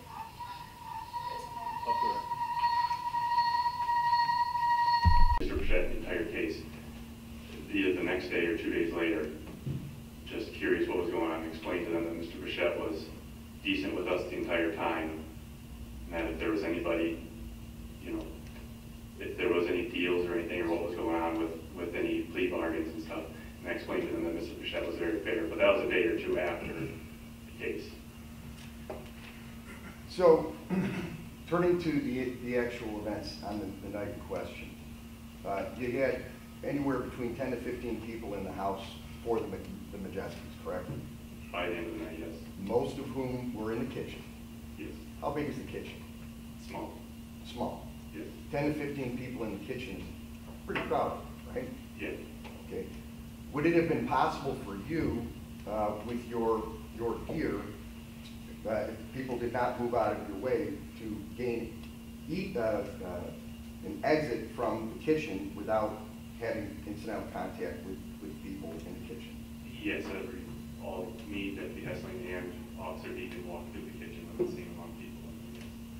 Okay, and it's your testimony that none of you had any sort of incidental contact with anybody in the kitchen? No, nothing that I felt. I can't say about that, but. You testified that you were familiar with the fact that there was two homeowners to the home, correct? Yes. On the night in question? Yes. You had a conversation with Mr. Berry earlier that night where he advised you what was going on with the house? Yes. Okay. And you also spoke with Ms. Majeski, did you not? Not prior to the going there, no. Okay. So you didn't, when you walked in to the house that evening, you knew that there was one homeowner that was in the house, correct? Right. Okay, and that homeowner was Mr. Berry, correct? Yes. And in deciding how to de-escalate the situation, what was it that made you decide that it was Mr. Berry, the homeowner, that needed to leave that evening and not the other 10 to 15 people that were crowding in the kitchen? Just that he had not been there for a long period of time. That was your sole criteria. And so, you have you ever encountered a situation like this previously? No. There are a number of vacation homes in the area. You're familiar with that? Yes. Okay, you have runs from time to time to vacation homes? Yeah, I'm sure we do, yes.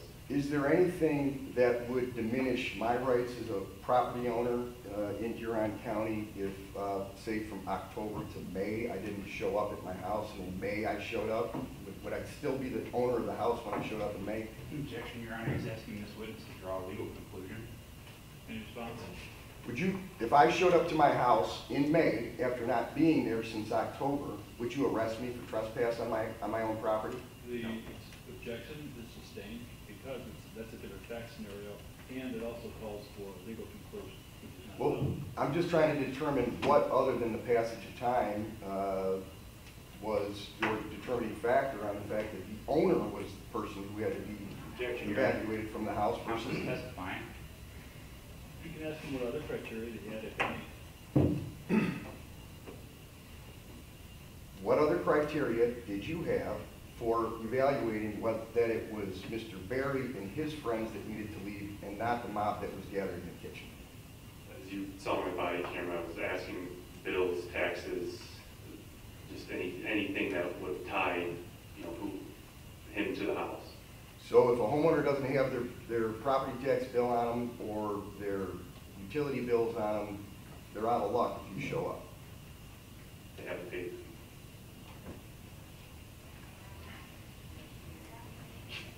Have you testified to everything that occurred or that was said during your earlier phone call the evening of the night in question with Mr. Berry? Objection, Your Honor. That's impossible. You would have to repeat the entire phone call by rote. I'm asking whether he recalls whether there was anything other than what he's testified to that was stated during the phone The council conversation. needs to ask that question, Your The Honor. first question was, have you testified to everything that was said when Mr. Berry was in the home, right? No, during the phone conversation. During the phone conversation? Mr. Pahini's asked him about a portion of the conversation. I want to establish whether or not the deputy recalls the entire conversation. Overruled. Go ahead. I don't recall much beyond what Mr. Honey asked me. Do you recall that you told Mr. Berry during that phone conversation that he had the right to go into the house and remove every door from the hinges if he wanted to? That's a quote. You remember telling him that? I don't recall that, no. Nothing further, Your Honor. Redirect.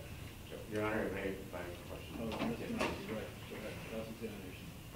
Good morning, Deputy Lepick. So there was a phone conversation with Mr. Berry and yourself earlier in the evening, Yes. and this was not recorded on body cam? No. Thank you. And in the video we just watched, there was an incident in the living room where you referred to Mr. Berry as the homeowner. If I did, yes.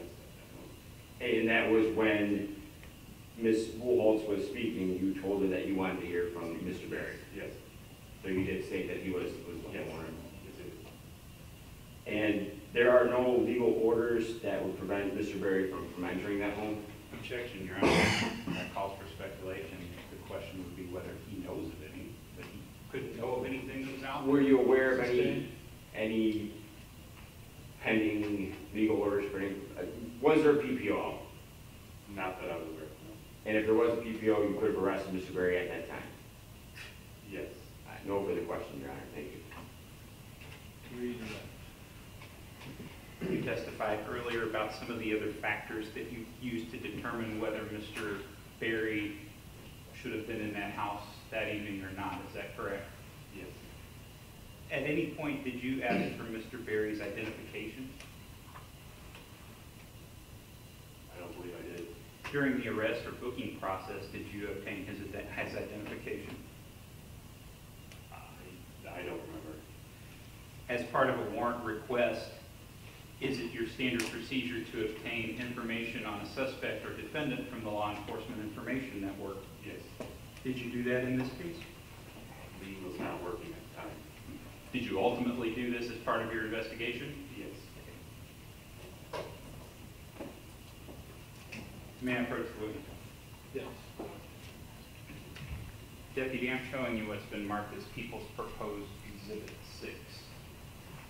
There's a cover page that I'm going to move, and then I'm going to ask you if you could flip through those pages and tell me if you recognize what that document is.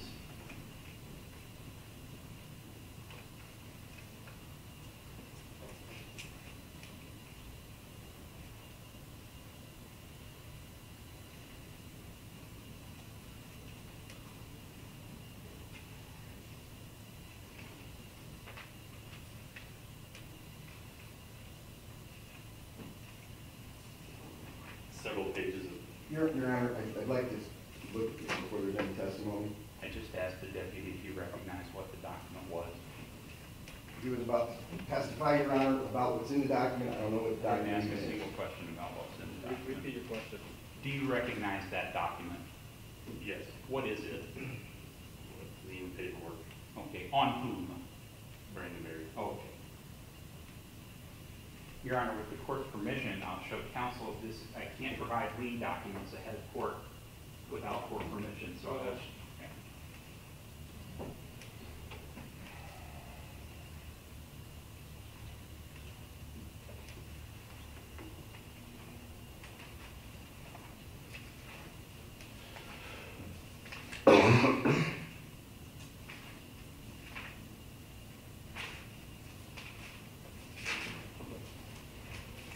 However, the court's order for lien dissemination does extend to local counsel, so Mr. Morosky does have a copy of this lien.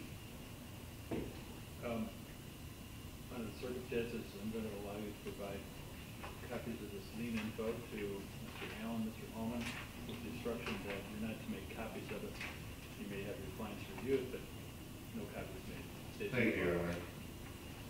further, this is a certified copy of lien, so a self-authenticating document that the people will move forward the admission of as People's Exhibit 6. Objection, board member. Like you've already seen this. No objection. Right, just me. And Mr. Holman, any objection or board member? I have none. Thank you.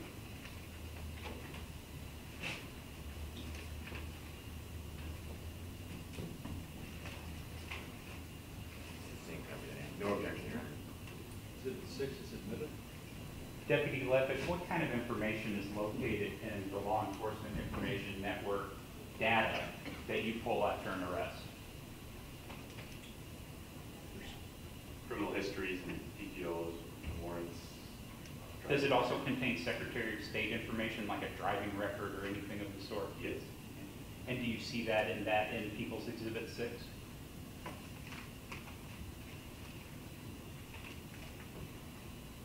Yes. Driving record in here. Would a law enforcement information network report also contain aliases or also known as Yes. names for an individual? Would it also include address data reported to either criminal justice or to Secretary of State? Yes. Do you see address data in the law enforcement information network in People's Exhibit 6 for Mr. Berry? Yes. What is Mr. Berry's address according to the law enforcement information network? 513 Main Street, Kinde. Thank you, Deputy. May I approach the witness? Yes. Deputy, I'm showing you what's been marked as People's Proposed Exhibit 5. I'm going to move the cover page here. Do you recognize what that document is?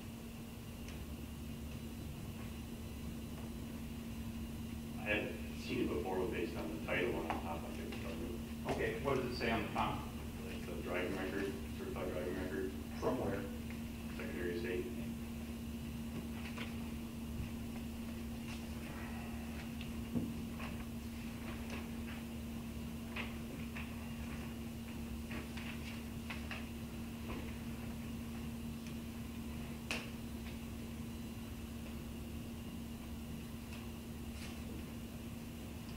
Your Honor, I'm going to place an objection on the record to any relevance to the address that is listed on Mr.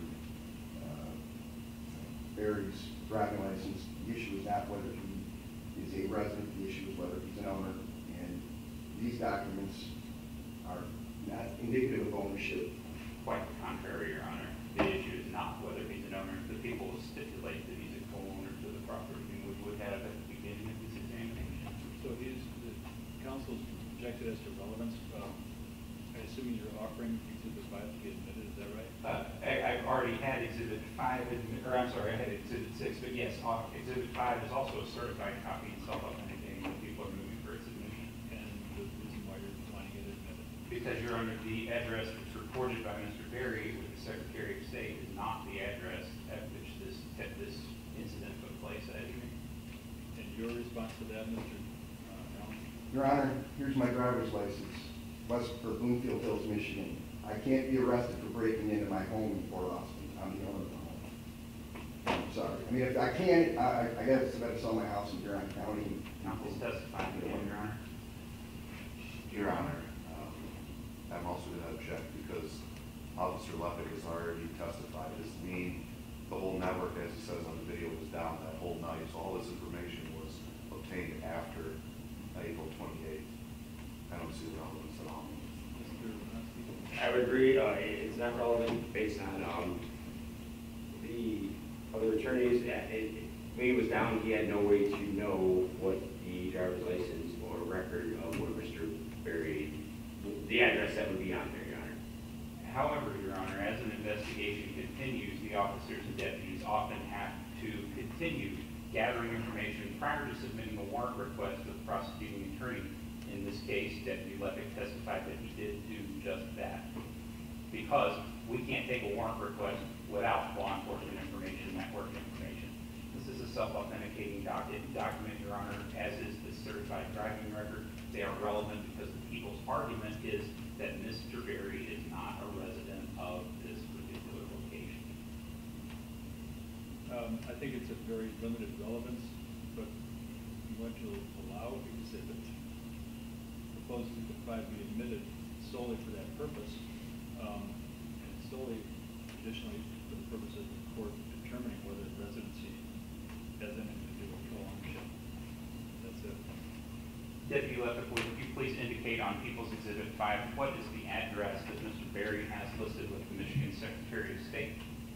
513 Main Street, Kinde. Thank you, Deputy Levitt. I have nothing further to look. Mr. Morosky, are you going to be leading off or not? I don't have anything actually further for Officer Levitt, Your Honor, thank you. Mr. Allen? Nothing further from you. And Mr. Morosky, any other questions?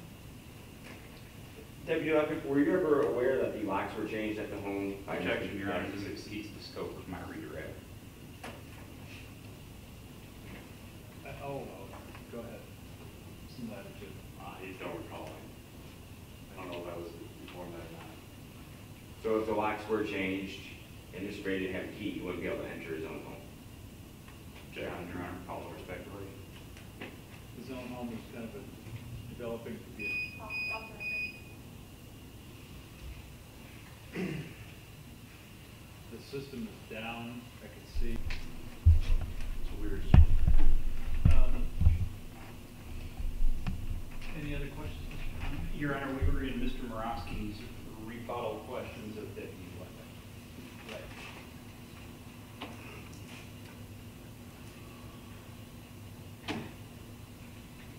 Right. Your Honor, would you like me to start the question over or just continue? Well, your next question. There were, you weren't aware of any, were you aware that the locks were changed by Ms. Majeski? Not that I can remember, no. And if the locks were changed, Mr. Berry wouldn't have a key if his driver's license did say that address. Objection, Your Honor, I believe that calls for speculation. Sustained. No further questions, Your Honor. Thank you. Your Honor, in light of the last, the question that wasn't objected to. Go ahead. I have one question. You indicated on your report, though, that there was no force used to enter the property, correct? Whether there was locks changed or not. Right, I can do that, yes. Nothing else. Any other questions? No, Your Honor, thank you. None from the people, Your Honor. Very well. You may step down. Thank you. Next witness. People call Deputy Eric Hessling to the stand, Your Honor. Thank you.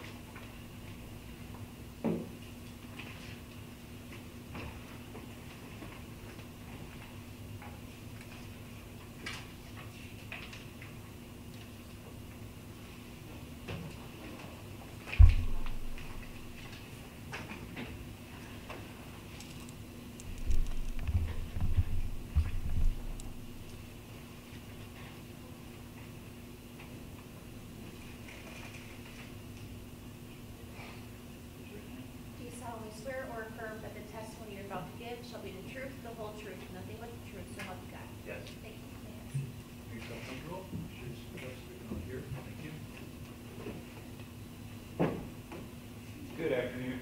Good morning, Deputy. Could you please state your name and spell your last name for the court reporter? Deputy Eric Hessling, Hessling spelled Hessling. And Deputy Hessling, how are you employed?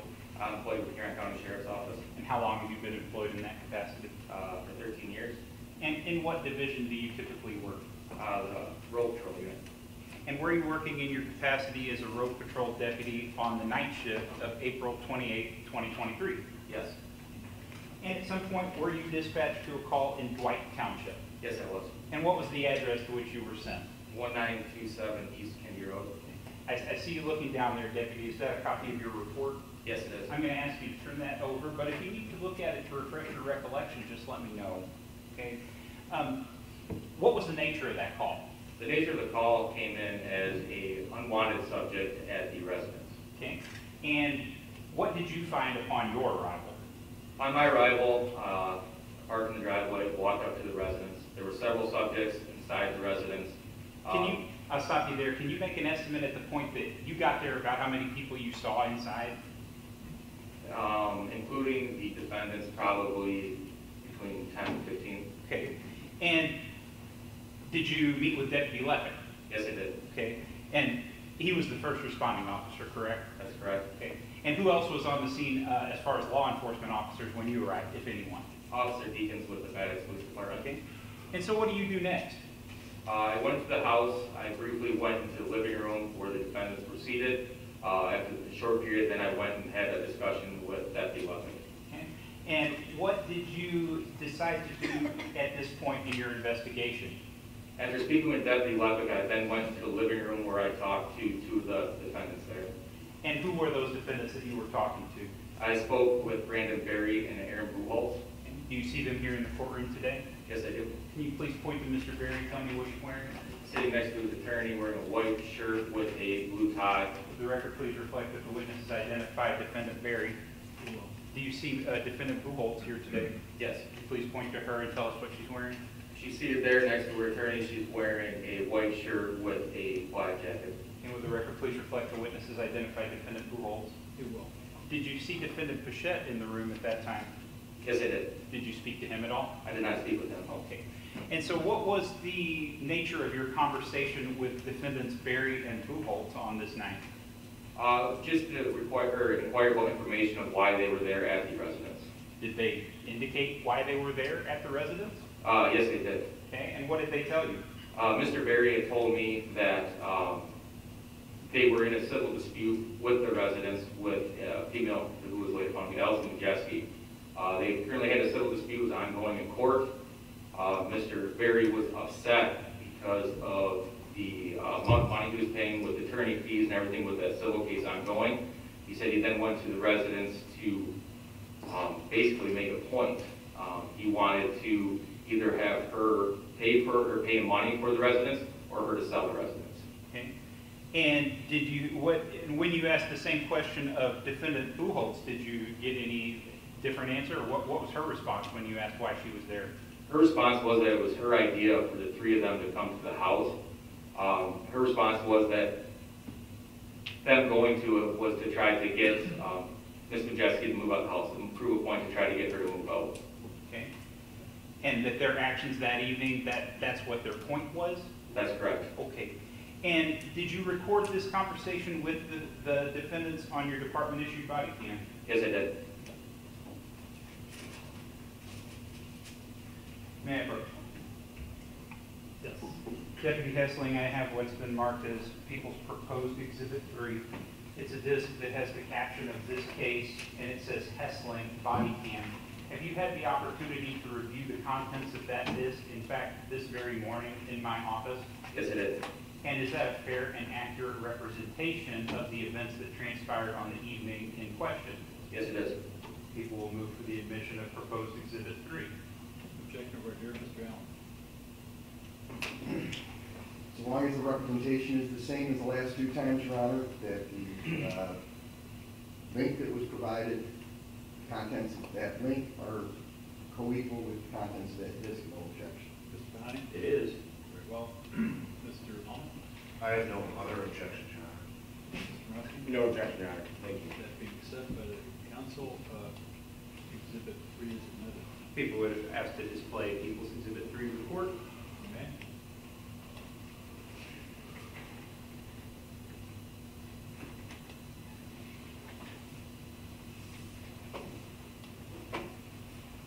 Which one of these Brandon?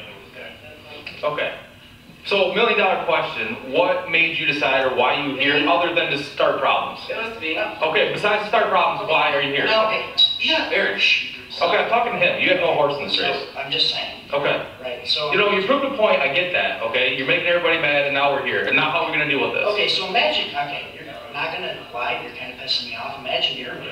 Okay. You're sitting here and you're paying $10,000 in lawyer fees because she won't fucking pay you for this house or sell it. Okay. And her and her daddy change all the locks, you don't get any of your shit back. What are you supposed to do? What, you gotta make a power. And, okay, and how long has it been since you've been here? And she is, I don't know. Yeah, okay, so how long has it been since you've been I here? don't know. That's Okay, completely irrelevant. so you decided tonight that you're gonna come here just to ruffle feathers and cause problems? Me, No, I need to get, like, no, do you think I want to be here? Well, then why are you here?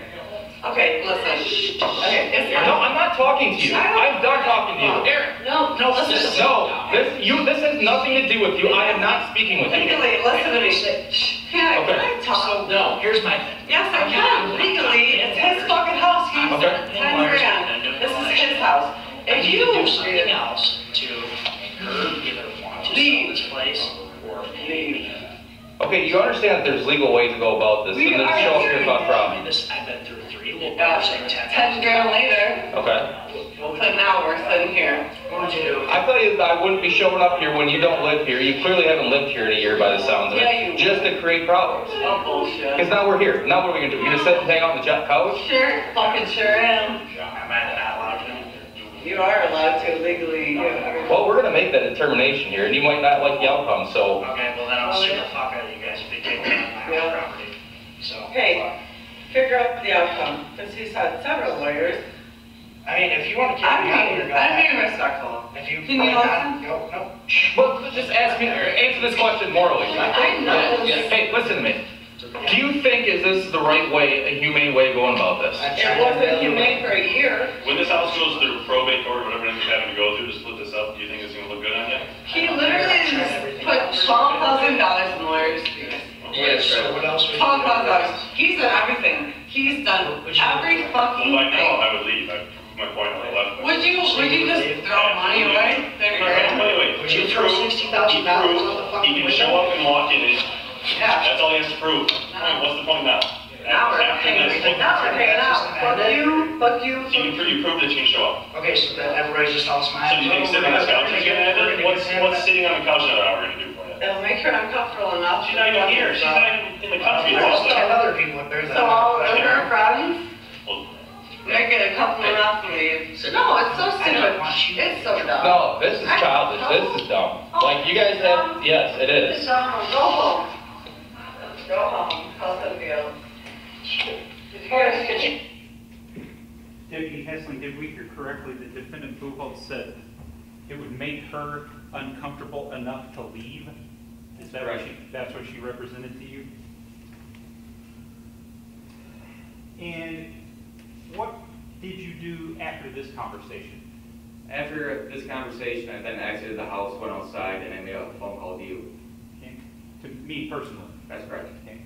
And did you also, at some point that evening, make a call to the elected prosecuting attorney, Mr. Rakowski? Yes, I did. And after these after the phone call with me, what did you do next in your investigation? After I made the phone call with you, I believe I seated my patrol car outside the driveway. I had exited my car. At this point in time, several of the subjects that were inside the house were now outside, which included the 3 defendants. Decision was made to place those defendants into custody. And did you do that at that time? Yes, I did. Were there any incidents in taking those suspects into custody? No. And then they were eventually booked into the Huron County Jail, is that fair to say? Yes. I have nothing further for this witness at this time, Your Honor.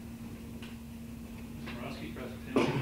Your Honor, I made Mr. Allen to Mr. Hall to start the line of questioning. Mr. Allen?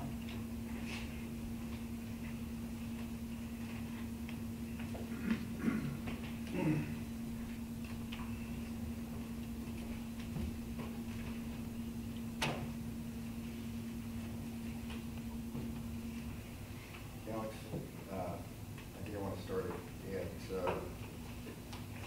talking last 4 digits, 465, beginning at 240.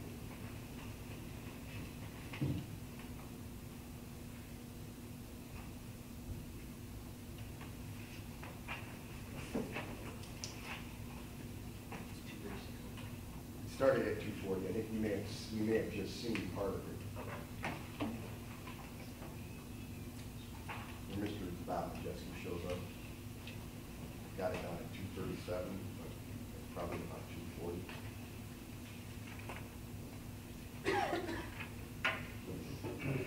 Your Honor, defense is intending to play more video. There's a lack of foundation again. It's their video, Your Honor. Well, the court rules and the rules of evidence require a foundation to be laid before the admission of evidence. It's the exact same footage of Exhibit 1, Your Honor. I don't have the timestamp for his exhibit, but if... Exhibit 1 was Okay. Deputy Lepek's video. Hang on a second. Can you tell Mr. Pahani exactly what you want to play? Is it from Exhibit 1 or? This is from Exhibit 1, Your Honor. It's Deputy Hessling's body cam video. I have the timestamp at 2:37.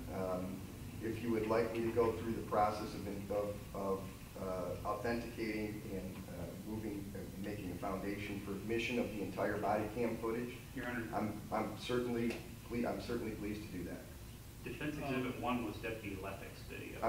I'm sorry, Your Honor. It would be Exhibit 2. For Hessling. For Hessling, Your Honor. Hessling is Exhibit 3. 3. My apologies, Your Honor. Just getting it right. And that's all the people are trying to do, is have a clear record here, Your Honor. We're just not accustomed to evidence being admitted without foundation. So what I wanted to do is, like we did before, I can't remember your last name. LeGroux. Mr. LeGroux, you're still under oath. And Mr. Allen, would you please ask Mr. LeGroux some questions so that we know exactly what it is that you propose to have admitted? We're talking about defense proposed 2, correct? You work for Mr. Holman, Yes, that's correct. and as part of your duties with Mr. Holman, today you are to run the audio video for the defense, correct? That is also correct, yes. And as part of preparation for today, did you review any of the discovery materials that Mr. Fahaney has provided to the defense? I did, yes. Did you receive a video that is titled Eric space Hessling space 2023-0428 space 10 space 34 space WFC1-113820 space traffic warning space 159-433-465? I did, yes. That was included in the package that was sent by the prosecutor to our office. Did you review it? I did, yes. Okay, and can you advise the court what is on that link? I can, yes. So this is body cam footage of Deputy Hessling entering to the house, going through the situation that occurred that night, as well as him stepping outside, making the call to Prosecutor Pahani is where it ends, but this covers him entering the house to when he leaves the house to make the call. Objection, voir dire. Well, Your Honor, without knowing exactly what we're going to show here, it's difficult because if it contains hearsay, witness that hasn't already testified, he's made reference to an individual who's not on the people's witness list, and if there's words from him, then it's going to be hearsay testimony.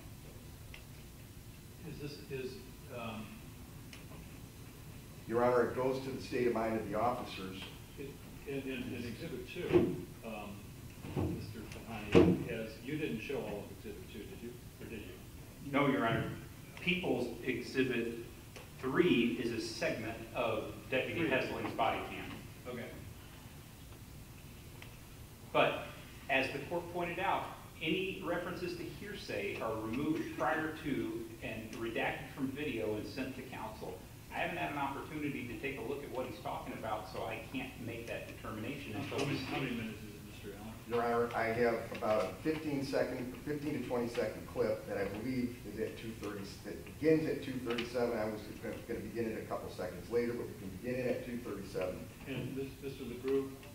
And I have one other at 8:02, Your Honor, and none of it is hearsay. And everything that Mr. Pahani says I didn't provide, he provided it to me yesterday morning, but he provided me discovery materials yesterday morning.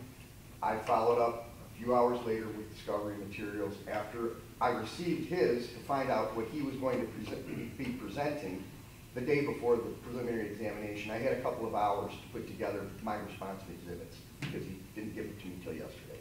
Defense counsel forwarded no audio or visual. That's not true, Your Honor.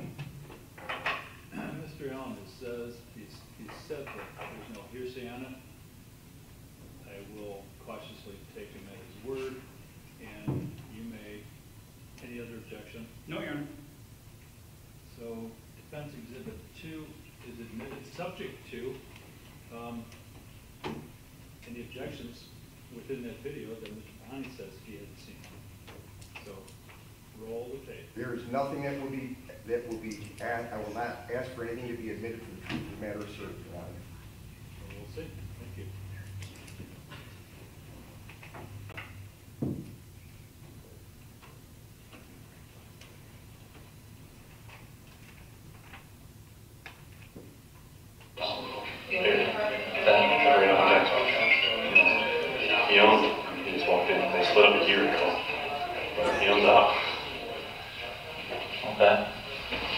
help himself here. Now I just sit on the couch. That's Alan, but she's on vacation. Her sister was here. Who is the officer in that camera right there? I can see that there's a prep radio on the shoulder. Looks to be a holster towards the right arm. Can you tell who that is from behind? The dark shadowy figure standing in the silhouette of the doorway there? Yes. That would be Deputy Welcome. Okay. Go ahead. No, she's on a cruise. Who's the girl that's sitting with them? It's Buchholz, that's right. Trucking, Buchholz trucking. Can you stop it there? Oh, okay. Yeah. Who asked the question about, or who made the statement about that's Buchholz's ex-wife? Was that you, or was that the bad ex-officer that was also on the scene? Can you replay that? Go ahead.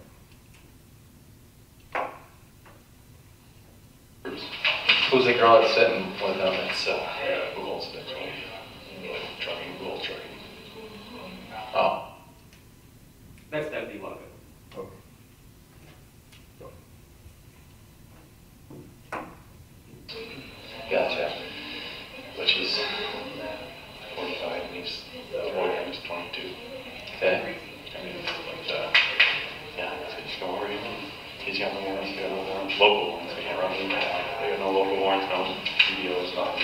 Okay. Hello, what the fuck is going on here? Well, how are you involved? Stop it. This is my problem. Stop. Who is that just walked in and said, what the fuck is going on here? Sorry, excuse the expression, Your Honor, I'm just repeating what was on the table. I don't know who that subject is. Okay. Did you subsequently come to find out who it was? No. Go ahead. Your Honor, anything that this individual says is going to be hearsay. He's not on any witness lists, to my knowledge, and he's certainly not being called by people. Your Honor, I am trying to establish what the officers heard. Not whether it was true, whether it was false.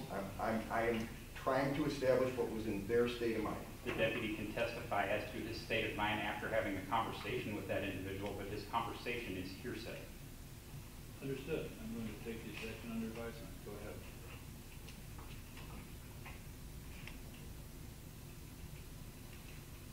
The father uncle to the owner? Father to the owner. I'm the father to the owner. Okay. I'm the father to her. And that son of a bitch came in this house with her home. He has no right to be here. And he shouldn't be here morally, but he's on the title. He was directed to stay off of this property. Behind the house. That is why there's cameras all over the place here. Okay. He can or anything? There's some kind of court paperwork saying that. I can enforce that. That I have no clue. My daughter is gone right now. Do you recall that conversation? We'll renew our objection, Your Honor. That's hearsay. Same order. I just asked the question I asked, Your Honor, was whether you recall the conversation. It's under advisement. I'm taking that objection under advisement, so go ahead. Do you recall that conversation? Yes. Okay. So, whether or not it was true, you had information from one of the Majewskis that Mr. Berry was an owner on the deed, correct? Yes, I was given that information. Okay. Did you have any information that any of the other 15 people that showed up were on the deed? No. And to your knowledge, none of them are. That's correct. So when you decide who to clear from a home, when there's a family disturbance, how do you decide who is the party that gets removed? I'm sorry, can you explain that please more? When you have a domestic dispute of sorts as was occurring here, and you want to clear the property of one of the parties that's in an argument and making a disturbance, what is the criteria that you use to determine who leaves? Objection, Your Honor. This isn't a domestic violence, and the rules that the deputies have to follow in a domestic violence situation are much different from what they are in this situation. And I believe it's not a domestic dispute, it's a property dispute. Your Honor, I was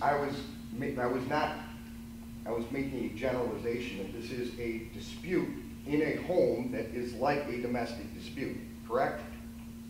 People arguing, people arguing over something, there's a disturbance in the home? Have you come upon a scene in your capacity as a deputy where there is a disturbance inside of a home? Yes, I have. Okay, so when that happens, is it not standard procedure to try to first separate the parties that are having the debate, discussion, argument? Objection, Your Honor. This calls for speculation. Every situation that these deputies encounter on any kind of dispute is unique, and he can't give a blanket This is a answer. speaking objection. He's testifying for the officer and feeding. I think what you can do is just ask him what he typically does rather than say, rather than you tell him what his procedure is, ask him what his procedure is. What is your procedure when you walk into a home and there are two sides to a fight or an argument? What is your standard operating procedure? Is it to separate parties? Objection, Your Honor. He's still feeding information. It's cross-examination. Under advisement, go ahead. For coming to someplace like that with a dispute, yes, it is standard procedure to separate both parties and interview both parties. Now, given every circumstance as stated is different, every incident is different, but if possible, it is to separate and interview. That's correct. So you could have asked the Maeskis to leave the premises to go outside, correct? While you conducted your investigation inside with the three people that you were questioning. I don't believe that was appropriate for this investigation. Okay, was it appropriate to allow other third parties into the home? Yes, they were guests of the people that were already at the home. So, did you conduct a Terry stop and frisk of the individual that came in? How did you know whether he had a weapon or not? What individual? The individual that came in that said, "What the fuck is going on around here?" No, I did not stop and search him. Did you ascertain whether he was armed? No. Do you know whether he was or he wasn't? I do not know. Okay. And you would agree with me that one of the things that you could have done that night was to remove the other people from the home in order to de-escalate the situation? I guess I could not forcibly remove the other individuals. I could have asked if I wanted to, but didn't feel it was appropriate at that time. You didn't feel it was appropriate to ask people who were not owners of the home to leave while you questioned the owner of the home? Because from the information that I was given, the three individuals that were not supposed to be in the house, or not allowed the house, or not wanted to be in the house, was Mr. Berry, Mr. Pechette, and Ms. Buchholz. But you already did have information about the three defendants when you came to the residence, correct? That's correct. And anybody else in the house, no one ever came and approached me or to any other officer in my knowledge and said that the subject would not be there. Just those three. Okay, and the owner of the house was saying that the others... It's co-owner, isn't it? I'm sorry, Your Honor? It's co-owner, isn't it? You said the Yeah, owner. It's co-owner. my understanding there's two. Correct. Are we under a tornado here? No, it's just a 12 o'clock. You didn't ask the co-owner of the home, the one that was present, whether he wanted those people in his house, did you? Mr. Berry, no, I did not. But you already had information about these defendants before you got there, right? Before I arrived? Yeah. No, I had no information regarding the complaint before my arrival. I'm talking about the individuals themselves. Did you know them before you arrived on site? No, I did not.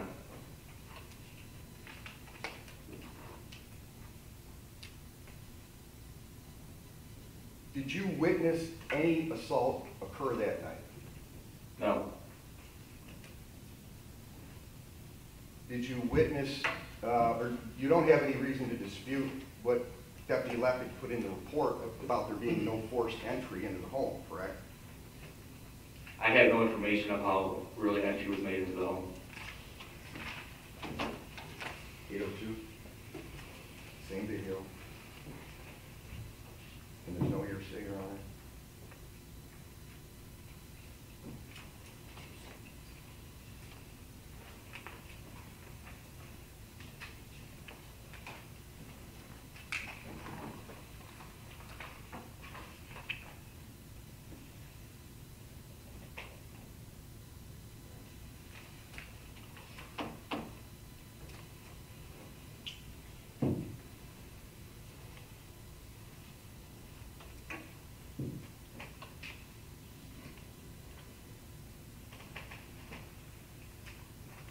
16. Yeah, see, come check out. Yeah, how she back in when she Yeah. The children are more young than her. Did you smoke her? 16. Yeah, see, come check out. Yeah, how she back in when she fucking go. Hey, sit back, car. We have to talk about that. Please talk. I give you right, the sister car for drugs. Hey, Skylar, what's your dad do for his living? Sell drugs? Homie. Fuck you. Like, that's like blood? I'll give you blood now. You guys assault? Like, who are you guys to this? My girlfriend's here. She don't like falling around. That was broke into the house. I was just having a house, bro. Okay. I didn't know the Sister sister of Allison. I come here to protect. Okay. With my little.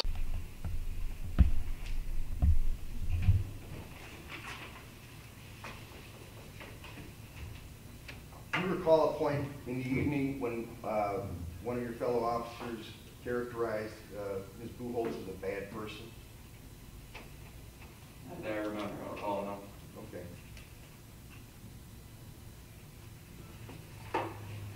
And nothing else, Your Honor.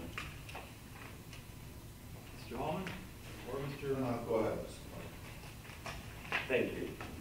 Mr. Deputy Hessling, did you perform any sobrieties to Mr. Berry during this incident? No, I did not. So no breathalyzer was given? Not by me. Are you aware of any type of alcohol test being performed on Mr. Berry while you were there? Objection, relevance. These defendants aren't charged with any alcohol offenses. Relevance, Mr. Brown? It was a state of mind, Your Honor. Whose state of mind? Mr. Berry's. Then this is the wrong witness to get it from, Your Honor. Sustained. Go ahead. There was a lien record pulled by you? A lien record? Yes, or a lien or a background check. Objection, Your Honor. Deputy Sergeant testified that he acquired the lien in this investigation. I'll withdraw the question, Your Honor. You became aware there were no warrants for Mr. Berry? Yes, Deputy Buckhead told me that. No PPOs regarding Mr. Berry and Mrs. Majeski? Not that I'm aware of. And you weren't aware of any court papers preventing Mr. Berry from being on that property? I was not aware of that, no. All right, thank you, Deputy. No further questions, Your Honor. Mr. Hallman? Just briefly, Your Honor, thank you, Deputy. When you were outside talking to the two prosecutors, as you testified to earlier, that's when the alleged assaults happened? So, no, I'm going to explain a little further on that. So I just made one phone call at that point in time. When I was outside, I was out in my patrol car, I was talking to Mr. Bahani. When I was out talking with him, that's when the subjects had came outside. Now, when I exited the car, I didn't know the assault had occurred, but I was told by the other deputy, well, deputy and officer, that the assault occurred while they were in the house during that time. I didn't make the second phone call to the prosecutor until after an arrest was made. And when you made that second phone call, was it to Mr. Pahani or to Mr. Rukowski? It was actually Mr. Rukowski calling me back, so I called him previously, didn't answer, and he had seen it at some point in time that I had a missed call, and he called me back, and that's when that phone call happened. And when the three defendants exited the house, you were outside, you saw them coming out of the house? That's incorrect. I was in a patrol car engaged in a phone conversation, so I did not see it. By the time I got out of the car, they were outside already. And did one or both of the two officers that were there already place the three defendants under arrest when you got to them? Were they already placed under arrest when you got to the defendants outside? No. Did you place them under arrest at that time? Just Ms. Buchholz. And did you place Ms. Buchholz under arrest at that time based upon what you heard regarding the assault? That's incorrect, no. You placed her under arrest because of what you had just heard from Mr. Bahani? Yes, but based on the information I received from the investigation being in the house, the information received by Deputy Wappick, The brief conversation with Mr. Pahani was just for his opinion on something, and then after that, I based my decision with them being inside the residence without having legal reason to be there, so that's why they replaced me in custody. And it was at that time, so you initiated the arrest of the three, between the officers? Yes, there was a brief discussion then, yes. Okay, and,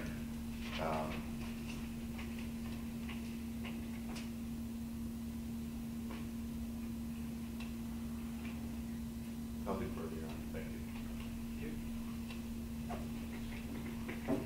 Mr. Allen?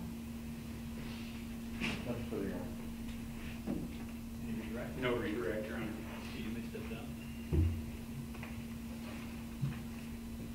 Housekeeping wise, how many more witnesses do you have? 2 more witnesses, Your Honor. Any defense witnesses anticipated? You don't have to tell me if you don't want to. Yes, Your Honor, 2. 2? Yes.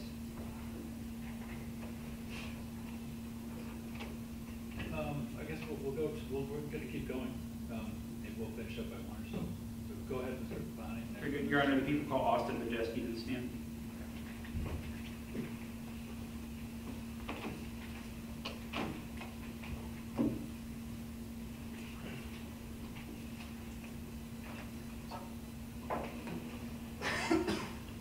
If anyone needs to take a break, just raise your hand.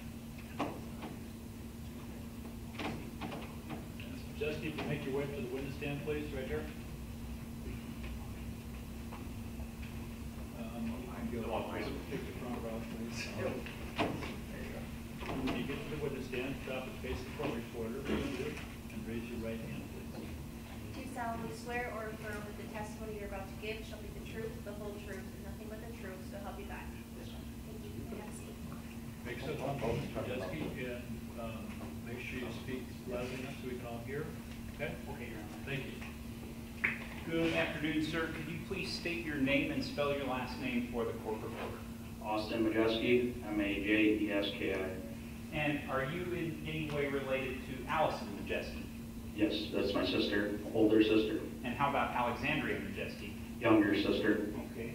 And how many years between the 3 of you? So how much older is Allison than you?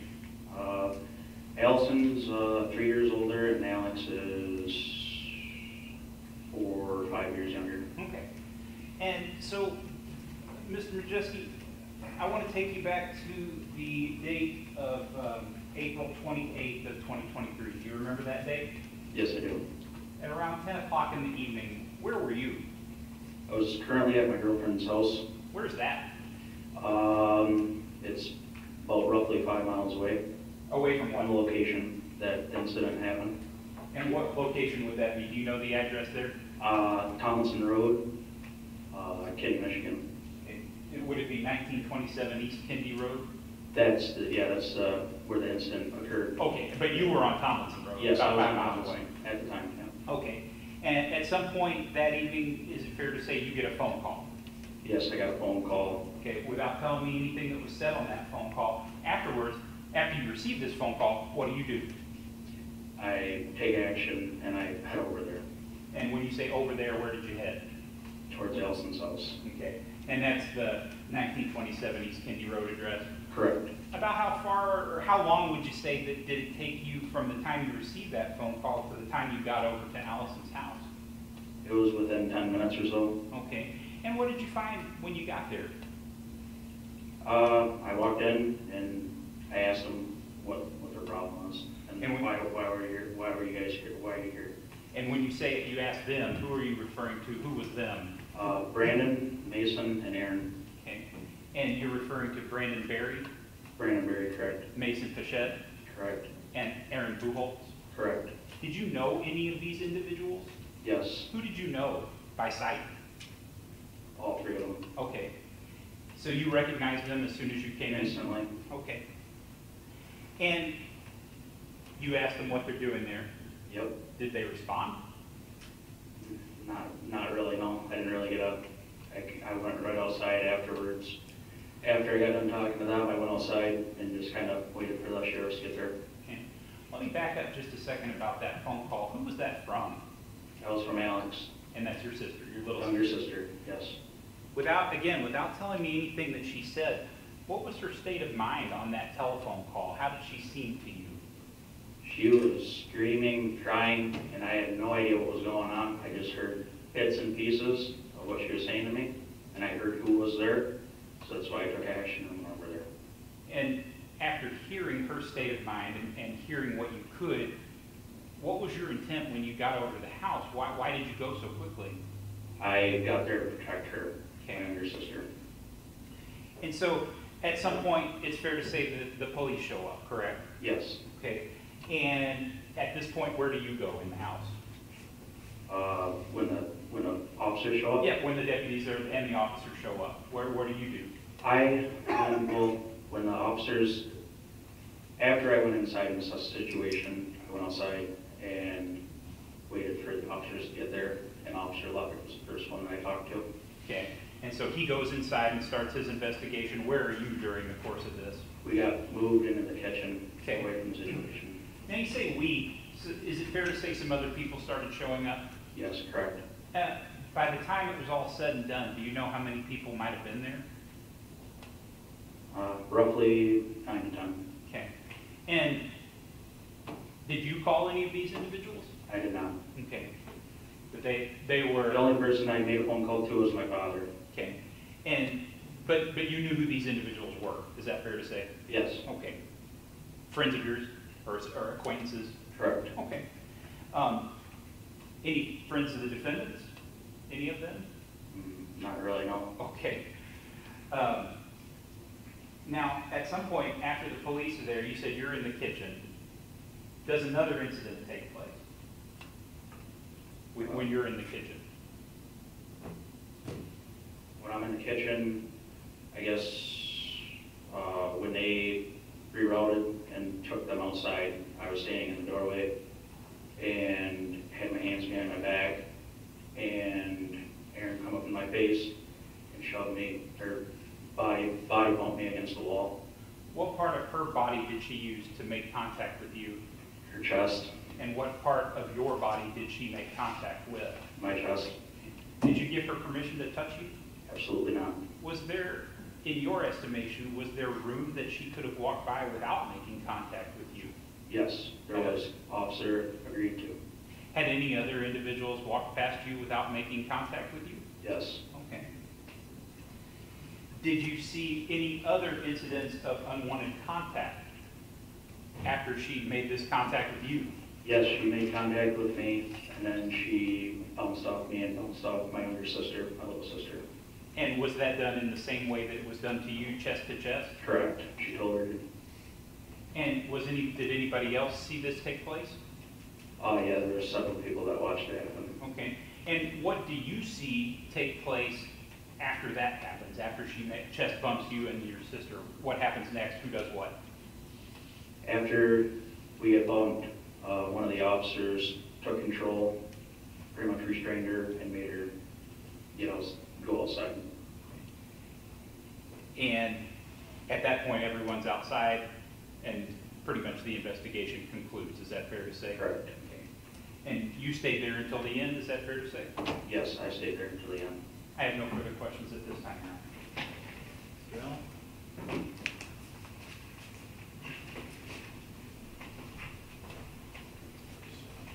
You were just peaches and cream that night, weren't you? Objection, Your Honor. You can curb the sarcasm. You were in control of yourself completely that night, were you not? I was completely in control. You didn't threaten to beat the fuck out of Brandon. Your Yes, I words. did. You did, right? Right as you walked in the door. I walked in the door and I said, what's your guys' problem here? And they said, what's going on, fat boy? So I said I was going to beat the heck out of them. No, that's not what you said, was it? You can say what you said. Go ahead. I was going to beat the fuck out of them, yeah. And that was how you started off that evening, wasn't it? Yeah. Was anybody threatening you at that time? Yeah, I had no idea what was going on with the situation. I'm not capable of what all three are capable of doing. It broke in while my little sister was there. Did the officer ask you whether you threatened anybody when he got to the scene? I told the officers what I said to them. Oh, so you told the officers that you told Brandon you were going to beat the fuck out of him? It was between both of us. That's what happened. So the officers were aware when you told them that you threatened to beat the fuck out of Brandon Berry. Yeah, it was between both of us. He And said what it, time I was said that? it. What time is this? What time did what time did you arrive? I arrived, like I said, 10 minutes after the phone call. At about 9:25 p.m.? Yeah, whatever 10 minutes after Alex got off the phone with me. Okay, and at what time, are you aware of the time when Erin Buchholz attempted to leave the house? Was that, rephrase that, please? Are you aware today of the time that's going to be on the timestamp here that Erin Buchholz tried to leave the house and you say she bumped you? Yes. What time was that? What, like exact time? Was it a couple hours later? Oh, probably within, well, from when the cops showed up, it was probably within 25 minutes after they were there, roughly. So if the video shows that it occurred much later than that, would you have any reason to dispute that? You weren't looking at your watch when she went through the kitchen, were you? I wasn't keeping track of time. Okay, and so if I told you it happened more than an hour after they entered the house, you wouldn't be able to dispute that, would you? Sitting here today? Like I said, I wasn't keeping track of time. Okay. Now, let's roll 3-0. Your Honor, this is part of the People's Exhibit, I believe. It is the actual chest bump that I'm sure the court is dying to see. Your Honor, there's no foundation, and he's trying to admit it. I'm going to lay the foundation, Your Honor. I'm advising the court that this is all in the prosecutor's exhibit. And I will. I just have a question. What exhibit number? This would be Defense Exhibit 2? 3? 3? 2? 3. Is it the next exhibit? Yes. Proposed Defense 3. Go ahead, lay your foundation. Thank you. You were in the kitchen when, you testified that you were in the kitchen on the date and time in question when my client tried to leave the house, correct? Correct. And you, did you see a police officer about 5 feet from you behind Ms. Buchholz at the time? Correct. Okay. And were you aware that his body camera was recording? Yeah, I would assume, you know. Okay. But you don't have anything to do with you can testify today to what you saw that day, correct? Yes, I can testify. All right. And you saw Ms. Buchholz as she attempted to leave, put her hands up, did she not? Correct, she had her hands up, correct. Did you hear her ask the officer to assist her out of the kitchen? I did not see her or hear her do that. Okay, but if it's on tape, you would have no reason to dispute it, correct? Okay. And Ms. Buchholz, did she turn this way and try to get out of the kitchen? Turn towards me. She didn't have her shoulders this way, the long way. She narrowed herself and attempted to leave in this manner, correct? I'm cross-examining. I'm leading the witness. Why don't you just ask him how she did it? Have him stand up and show you. But go ahead. She walked through the opening like this and asked the officer for the... Use that as your door. The witness box as the door. And demonstrate to the court where you're at, sir. I'm standing If I may, Your Honor. Okay. So can I be you, please? Yes. All right. So I'm going to stand here in the doorway, and I'd like you to demonstrate to the court how my client attempted to exit. She walks like this, comes up in front of me, bluntly up against the wall, and bounces off my system. Okay.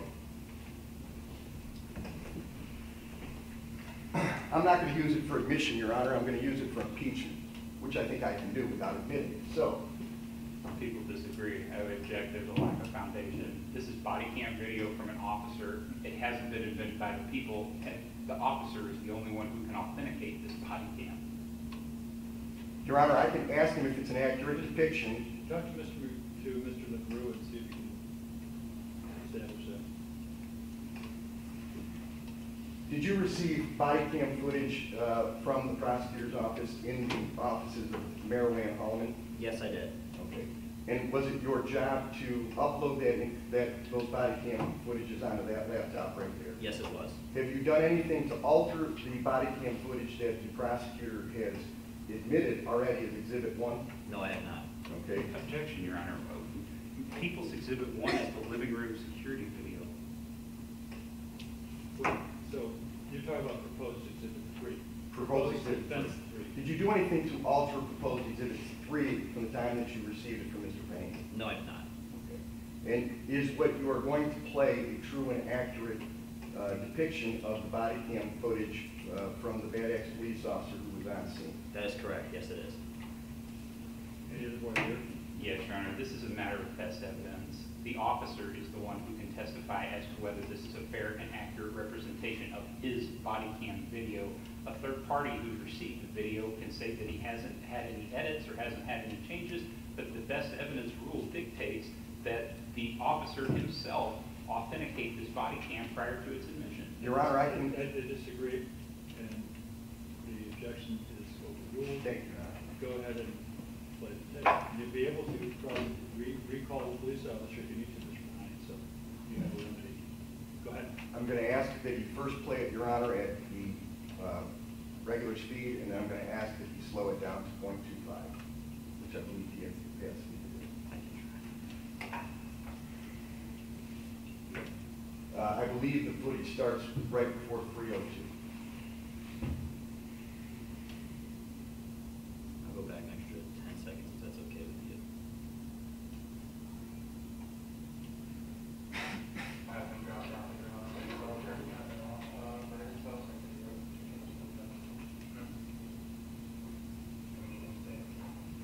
You can speed it up. I don't work with this. Go to those three dots right here. That's where you. Yeah, everything's speed it up. Okay. No, we had it. Slow it down. To my car. It's your car. Illegal. Okay, stop it. Now let's put it on full speed. Yes. On standard speed. 1 point. Well, she's been drinking, so as soon as she... Well, yeah, I know. That's pretty obvious, but... Excuse me. Excuse me. Slip through it I actually can't. You kind of better let me through the room. Officer. Stop it. Don't touch me. Stop it. Your Honor can see that there, what the space is between the door jamb and Mr. Lansky there. Is that an accurate representation of where you were standing? You were standing completely back against the doorway. Continue. Regular speed or high? Regular speed. What do you want me to accomplish? Here you go. What the fuck is what are you doing? Hey! Call her out. Out. Where on that tape is your sister bumped? She is bumped, like, if you rewind it a little bit, right after she bumps off me, she bumps into Alex.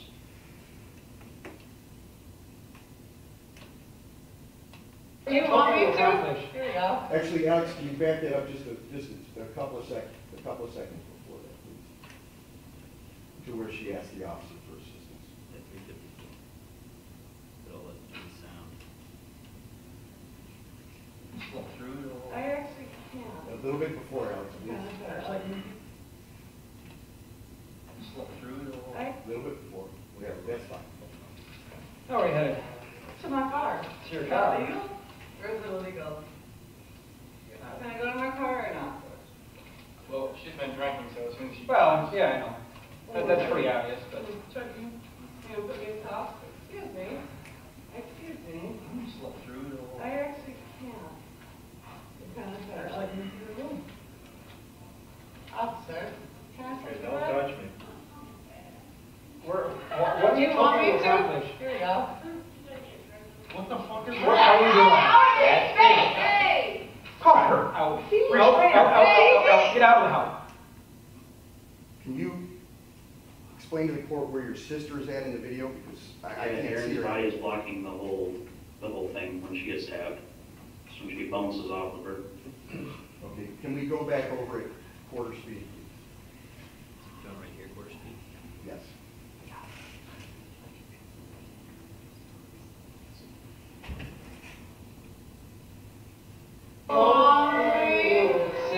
Mute it if you want.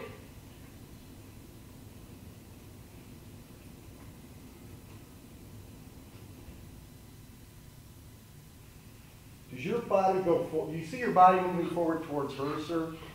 That's my back end hitting the countertop, and my body's folding back as she's touching me. So your testimony is that her touching her breasts, barely rubbing your chest with her breasts, knocked you into the counter, and then you recoiled back. Is that your testimony?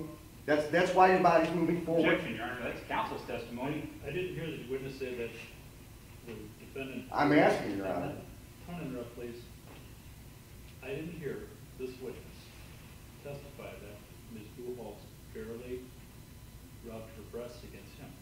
That was your word. Okay, so why don't you ask him what level of force or something like that so we can know how the defendant Buchholz allegedly did this. Is it your testimony that the amount of force that Ms. Buchholz used forced you back into the counter? Yes, it was enough force to push me back into the counter. Oh, and that is it also your testimony that you recoiled to a certain degree, and that's what propelled your body forward? Can you rephrase that? Well, your body is clearly moving towards hers in this video as you're making contact. Are you talking about the frame on the screen? I'm talking, well. That is post contact. We can move it back, Go back. Your Honor, and we moved it at 25, and I saw Mr. Majewski's body moving forward first. Your Honor, counsel's testifying again. I can separate it. Thank you.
Get ready now.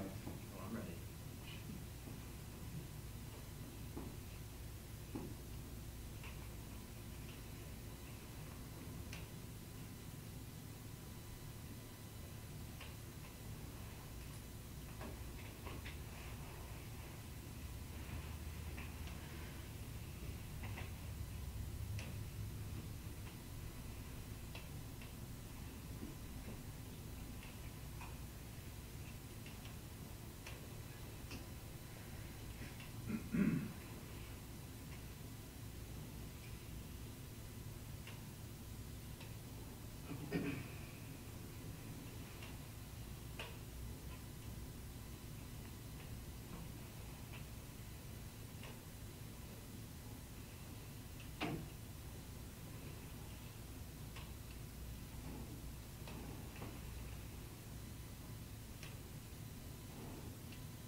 Right there. Coil back.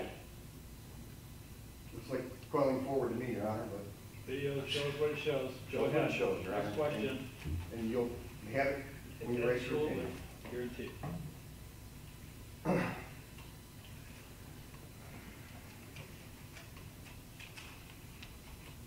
I have nothing else, Your Honor. Redirect at this point? Yes, just briefly, Mr. Majewski, my name is Zach, I represent Mason over here, okay? Okay. Now, After your initial impression of the situation, it's true you inquired as to how Mr. Berry could be arrested in talking to the officers on scene. Isn't that accurate? Rephrase that a little bit. Did you ask the officers on the scene if Mr. Berry had any warrants out for his arrest? Correct. Did you ask the officers on the scene if they wanted you to keep Mr. Berry there at the house long enough for them to come pick him up on a warrant? No. You didn't ask the Officer Lepic if... Go ahead. I asked Officer Lepic if there was any warrants out for his arrest, and he said currently our thing is down right now, or their service is down for it. And I said, well, there's got to be a reason you guys can arrest him. So they said. And did you offer to keep Mr. Berry at the house long enough for the officers to determine whether you could have removed yourself from the doorway altogether? Yes, I could have. Is it fair to say that at that point in the night, you wanted Ms. Buchholz and Mr. Berry at least to get in trouble in some capacity? Yeah, I thought they deserved for what they did. I mean, they had no reason to just barge into the house while my little sister was there and getting off with it, no consequences. And the officers, at least one, had told you that night that Mr. Berry did have a right to be in the house. Is that right? Correct. But And Officer Lepic told me the story of what he told him and what he didn't follow over the phone call. And you were aware at that point then that the defendants, Mr. Berry and Ms. Buchholz in particular, were not going to get in any trouble that night for coming to your house? Yeah, I didn't think at first they were going to get anything out of it, the way everything was going. Okay. But when Officer Lepic said we can call a tow truck, it's kind of when everything, we called the tow truck, Skylar called the tow truck, and once the tow truck showed up, we were in the kitchen at the time the tow truck showed up, and then everything kind of got moved outside after he showed up. Is that what we're watching? Everyone is in the kitchen, what we just watched, when the tow truck shows up? That's like when everything got moved outside. Okay. Right from there. And? Because when Officer Hessling showed up, he separated parties, put us in the kitchen, and he went and controlled in the living room. You heard the voice on the video saying restrain her. Is that your voice? Yes. And you were aware at that time that Ms. Buchholz, if she hadn't been restrained or arrested for her alleged assault, she hadn't committed any crime that night, in your point of view? Objection, Your Honor. I'm asking for his point of view. I'm not asking for a legal conclusion. I'm asking for his state of mind at the time. Please not both talk at the same time. Your Honor, I just tried to make an objection, but I get walked on. So, I what's apologize. your objection? My objection, Your Honor, is that this defendant cannot determine whether a... What had occurred up to that point? So your question is, what was your impression of what the situation? Of what? My question for Mr. Majewski is, at the time that Ms. Buchholz allegedly assaults him, was his impression that she had committed an offense she was going to be arrested for that night? And that is not a legal conclusion. I agree. Overruled. Go ahead. I'll ask again. Yeah. So when this, I have to call it an alleged assault, occurs, you were under the impression that unless Ms. Buchholz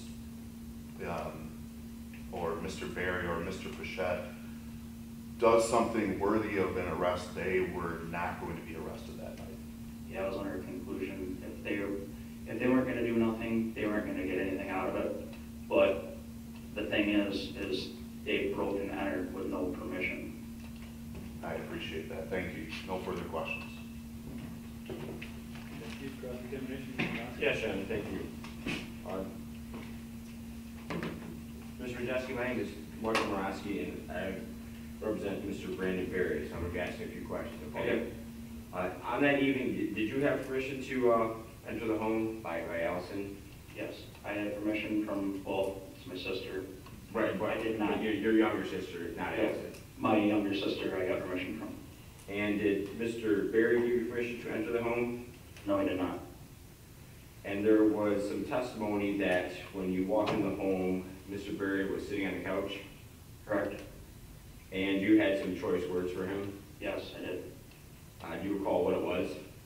Yeah, Your Honor, that's already been testified to. He doesn't need to repeat it. Talking about the same previous testimony? Your Honor, when I'm going to a different point of view, I'm just going to elicit one more question, if I may. Go ahead. Mr. Berry, you testified that Mr. Berry threatened you also, correct? I did not testify that Mr. Berry threatened me. I said that we exchanged words. We both said we're going to beat the shit out of each other. And it's your testimony here today that Mr. Berry said to you, I'm going to beat the shit out of you? No. He never made any threats to you about beating the shit out of you? Yeah, he said that he was going to beat the shit out of me. And that's your testimony here today? Not his is for the only assault is for. I understand that, but I'm asking you about your interaction with Mr. Berry while he was sitting on the couch. Did he ever say he was going to beat you up? Yes. All right. And that's your testimony here today? Yeah. All right. No further questions, Your Honor. Thank you. Redirect. Just briefly, Mr. Majeski, to try and clarify Mr. Hallman's question earlier, at any point during the evening, did you attempt to bait one of the defendants into hitting you, assaulting you, pushing you, chest bumping you, any kind of contact? Did I receive any? No, did you attempt to bait them? Did you attempt to get them to make any contact with you? Absolutely not. I had my hands behind my back. Thank you. Nothing further.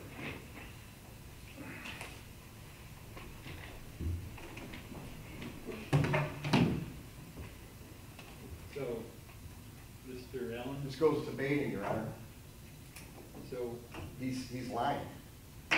would you stop making those kinds of statements? You know, it's really annoying when you characterize testimony as someone lying, okay? That's my job, and you know it. So don't say that kind of stuff. It's inappropriate. You agree with that? I would agree with that, Your Honor. It ticks me off, okay? It's Okay, not Your Honor. professional.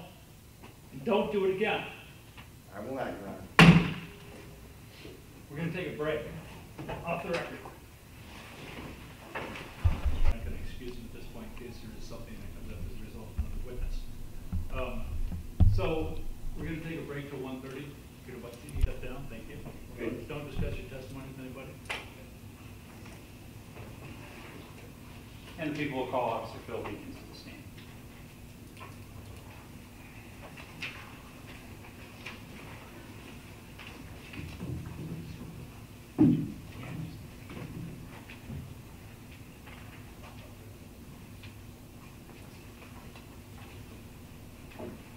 Officer, make your way up to the witness stand, please.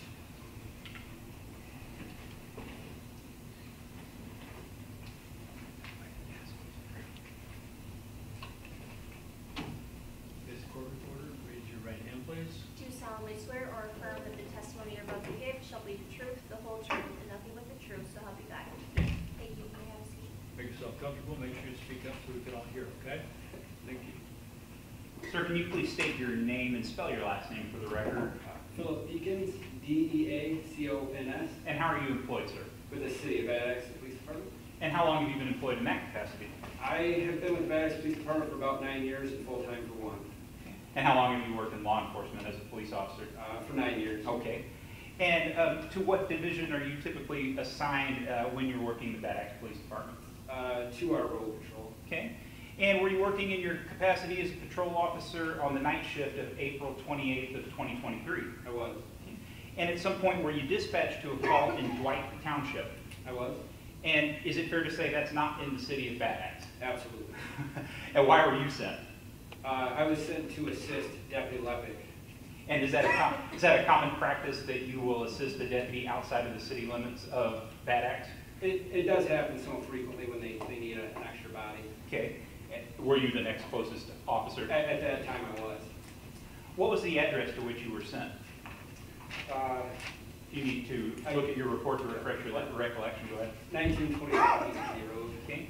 And what was the nature of the call as you understood it? It came out as I believe as a suspicious situation with a lot of people involved. Okay. And what did you find upon your arrival on the scene? A lot of people.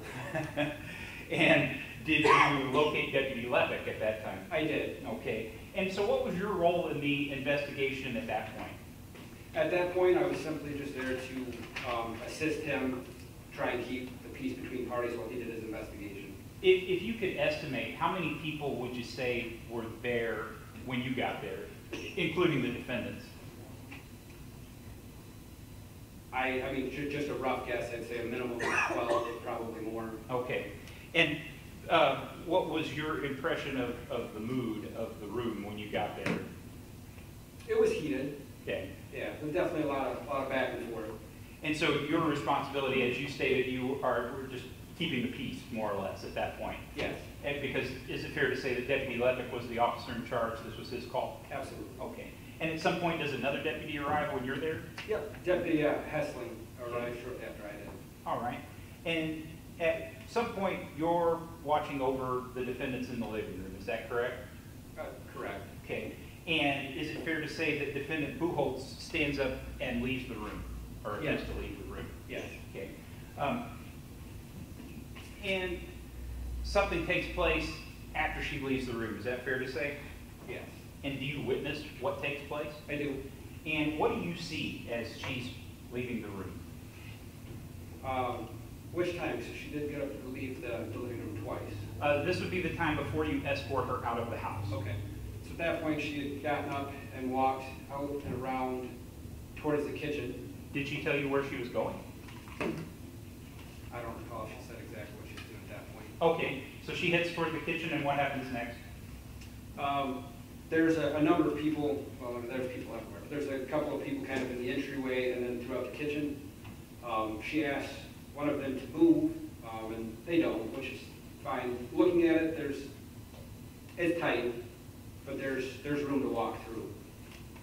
Okay, and does she attempt to pass through the space? After some back and forth, she does. And what do you see at that point?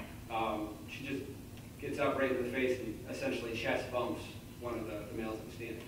Okay, and what position could you tell? What did she look like when she was doing this? I guess I'm not sure. Okay, that's okay. You said it wasn't. I'm not sure what. I guess what you're. Oh, how did she? When this happened, this chest bump that you witnessed, what position was Miss Buchholz in? How did she appear to you? Was she standing with her arms to the side, to straight out, straight up, any of the above, or none of the above, or do you recall? I don't recall like arm placement. I guess I'm not sure. But is it your testimony that there was ample room for her to pass without making contact with another individual? I absolutely believe that you could pass through without making contact. Okay. And at the point that you see her make contact with this individual, what do? At that point, then everyone in the room's like, get her out of here, arrest her. So at that point, I escort her out of the house to prevent it from escalating further. And was this incident recorded on your department-issued body cam? It was. May I approach, Your Honor? Yes. People have what's been previously marked as People's Proposed Exhibit 4. It has the caption of this case along with the words Deacon's body cam and the case number. Officer Deacons, have you had the opportunity to review your body cam video via a link that I sent to you? Yes. Is that a fair and accurate representation of the events as they took place that evening? It is. People would move to admit People's Proposed Exhibit 4. This is the same as Defense Exhibit, except that it's edited down to 3 minutes rather than the entirety of the officer's body cam. Any objection over here, Mr. Allen? As long as it's the same as the link that he provided, Your Honor, no objection. Very well. Same evidentiary scenario. Your Honor, thank you. Thank you, Mr. Allen. Mr. Morosky? Same, Your Honor. Thank you. No objection. People's Exhibit 3. Admitted. I believe that was 4, Your Honor. I beg your pardon, 4. Thank you, Your Honor. It was 4. And Officer Deakins, we've seen the video several times over, so I'm not going to play it in your presence, but what part did you play in the remainder of the investigation? Once we went outside, myself and Ms. Buchholz, then the other 2 defendants also came out, and Deputy Lefty was outside at that point. So at that point, they made their determination, or shortly after they made their determination, that they were going to make some arrests in this case. So I assisted them with handcuffing Mr. Pechette, and then I remained outside with the vehicle so I could keep checking on all 3 of them while the deputies concluded their investigation. And so to be clear, this was Deputy Leppick's investigation through the Sheriff's Department, correct? Correct. And you didn't make a determination as to whether to arrest or not, correct? I did not. Okay. But you did assist with the transport, arrest, et cetera? Correct. Very good. Thank you. I have no further questions for Officer Deakins. I'll be brief, Your Honor. Thank you, Officer Deakins, for your time. I'll be brief, I promise. The night in question, you just heard the prosecutor ask you if you made any arrests that night. Did you have the authority to make any arrests that night? I didn't make any decisions to make an arrest. But actually what I was asking you is, could you have, if you witnessed a crime on the property, could you have initiated an arrest? Sure. So you could have initiated an arrest of Ms. Buchholz for her behavior in the kitchen if you could have? Yes. Okay. You didn't, is that accurate? Correct. Thank you. And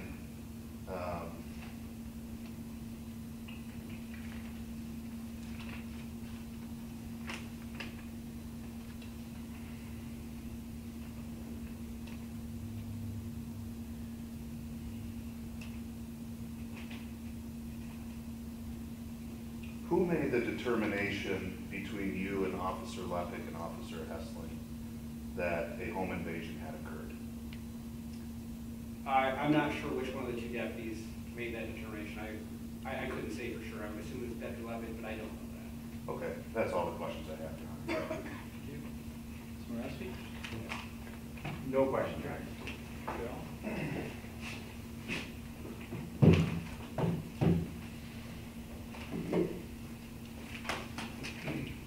You reviewed the video of the incident in the kitchen before you testified today, officer? Yes.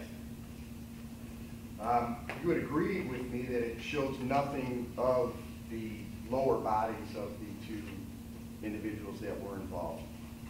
Sure.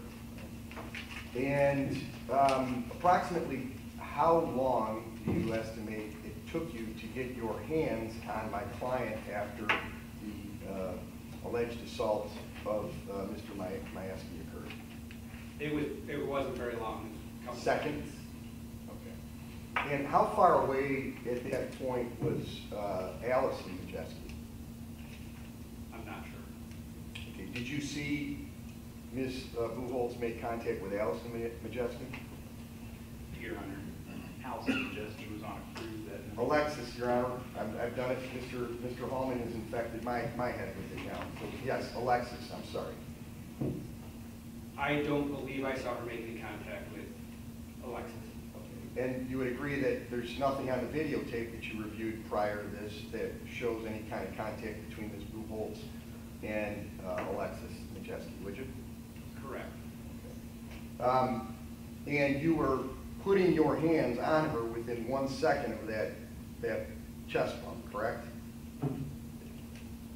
I believe it would be about a second, sure. Alex, would you be kind enough to put our chest bump back up? Yeah.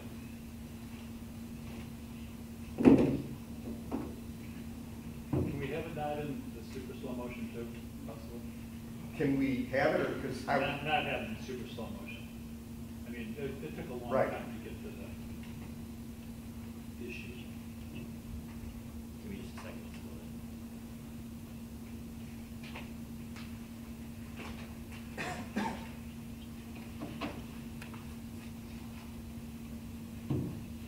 While Alex is doing that, Your Honor, I can ask you some other questions. Okay. You heard Ms. Buchholz ask Austin, you heard her say, excuse me, did you not? Yes. Okay. Would you agree that it would have been preferable for Mr. Majeski to have demonstrated the common courtesy to step aside as he was asked to do? Sure. I mean, there's a lot of things that would have been preferable if it would occur. Okay. And she asked you to help her get out of the kitchen, did she not? Right prior to the incident occurring? Did she ask you for assistance? I don't recall her asking me for assistance. But it's fair to say that the parties were engaged for quite some time, about I think two and a half hours in the residence that evening. I'm not sure that the length of time. It was lengthy even after I had arrived. And what you really wanted was to get the 3 defendants out of the house, right? I was there to keep the peace. I was there to assist the county deputies with what they needed to do for their investigation. And keeping the peace, sure, in this instance, was keeping the parties separate, right? Yep. And you really wanted to get either one side or the other out of the house. Wasn't that what you guys really were out to do in order to de-escalate the situation? Sure. Best case scenario would be to get both parties to completely separate. Absolutely. So my question is, my client asked for assistance. You saw that it was a narrow space. Why didn't you help her get out of the kitchen without running through 15 people? Wouldn't it, I'm sorry, you get to answer the question. I guess I don't recall being asked to assist her out.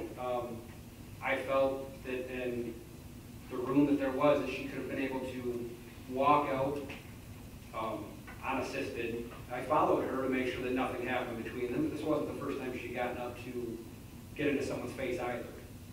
Okay, so when you were right behind her, you said to maintain control of the situation. Sure.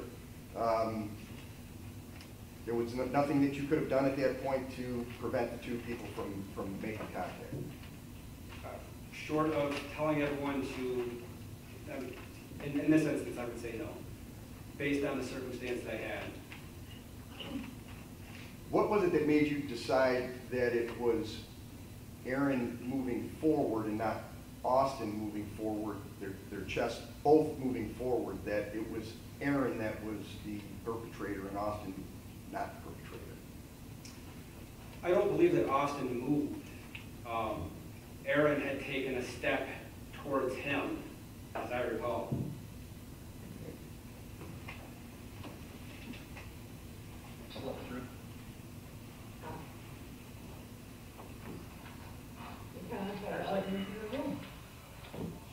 Officer, Don't touch me. Stop. She asked you, officer, what did you think she was asking at that point in time when she was trying to get out? Truthfully, so I can hear her exact word there, was it, can I step through?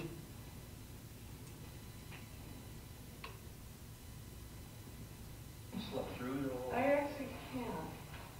You kind of gotta let me into the room. Officer, can I step through? Don't touch me.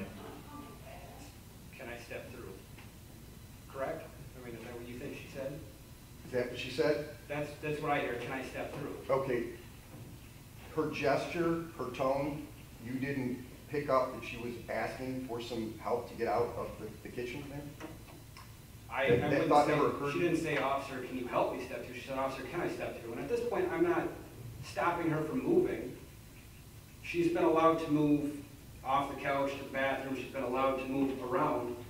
So no, I don't think that she asked me, can you, I'm not going to construe that to say she wanted me to move people out of her way. She asked if she could step through. I'm going to allow her to step through. Did you not recognize that there was a danger of her walking the gamut through the kitchen to go outside? Sure, but no more than there would have been any other time she moved through the house.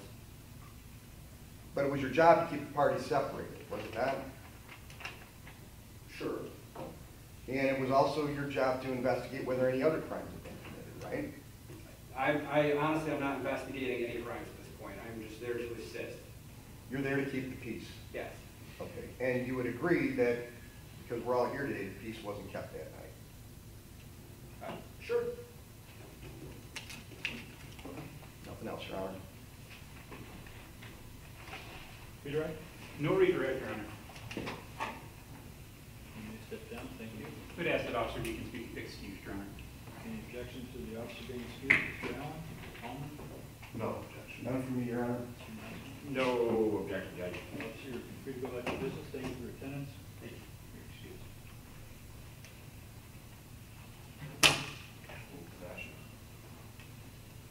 So, it's 1:11. We're going to take a break until 1:45. Off the record. Mr. Behind, any other witnesses? With the admission of the testimony of Allison Majeski, Alexandria Majeski, Deputy Lepek, Deputy Hessling, Austin Majeski, Officer Phil Deacons, and the admission of Peoples 1 through 6, the people have no further proofs at this time. However, we do reserve the right to recall Alexandria Majeski and for Allison Majeski if need be in rebuttal. Thank you. Mr. Morosky, do you have any proofs today? Yes, Your Honor, we'd be calling 2 witnesses. I'd ask for a mutual question of the witnesses at this time. Are there any witnesses in the courtroom that have already been sequestered? Does he want me out? So who's the first witness? Your Honor, I would call Mr.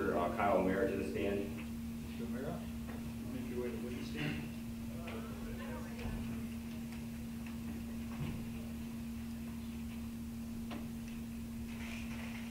Please raise your right hand.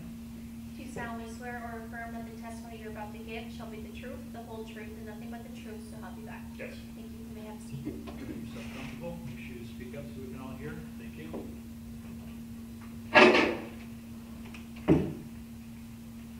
Your Honor, I'd just like to direct, for a clear record, Mr. Berry has waived his attorney-client privilege with Mr. O'Mara.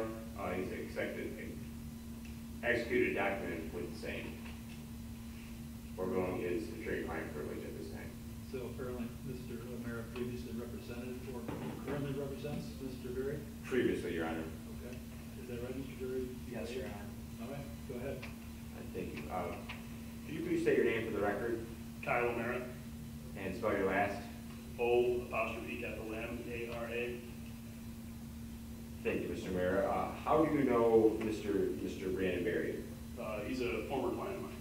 And how do you know Miss Allison Majeski? I don't know her personally. She was involved in the civil dispute that I assisted Mr. Berry with. And can you go explain the civil dispute that was ongoing when it started? Sure. I met with Brandon near the end of 2021, around Christmas, regarding a home that he owned with Ms. Majeski. It's my understanding they were involved in a romantic relationship. That romantic relationship ended, and Mr. Berry retained me to attempt to negotiate either Ms. Majeski buying his interest in the property out, or to sell the home and split the proceeds. And during this ongoing litigation, was there disputes with any personal property? There was. Just to clarify, there was no litigation actually filed during my representation of Mr. Berry.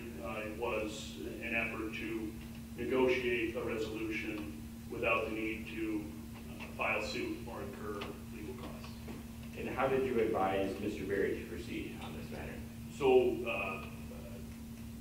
my involvement was initially to send a demand letter to Mr. Walt Salins, who represented or represents Ms. Majeski, indicating our belief that Mr. Berry had invested a significant amount of time and resources into the home, which increased its property value, and an effort, again, to convince Ms. Majeski to buy out Mr. Berry's interest in the home.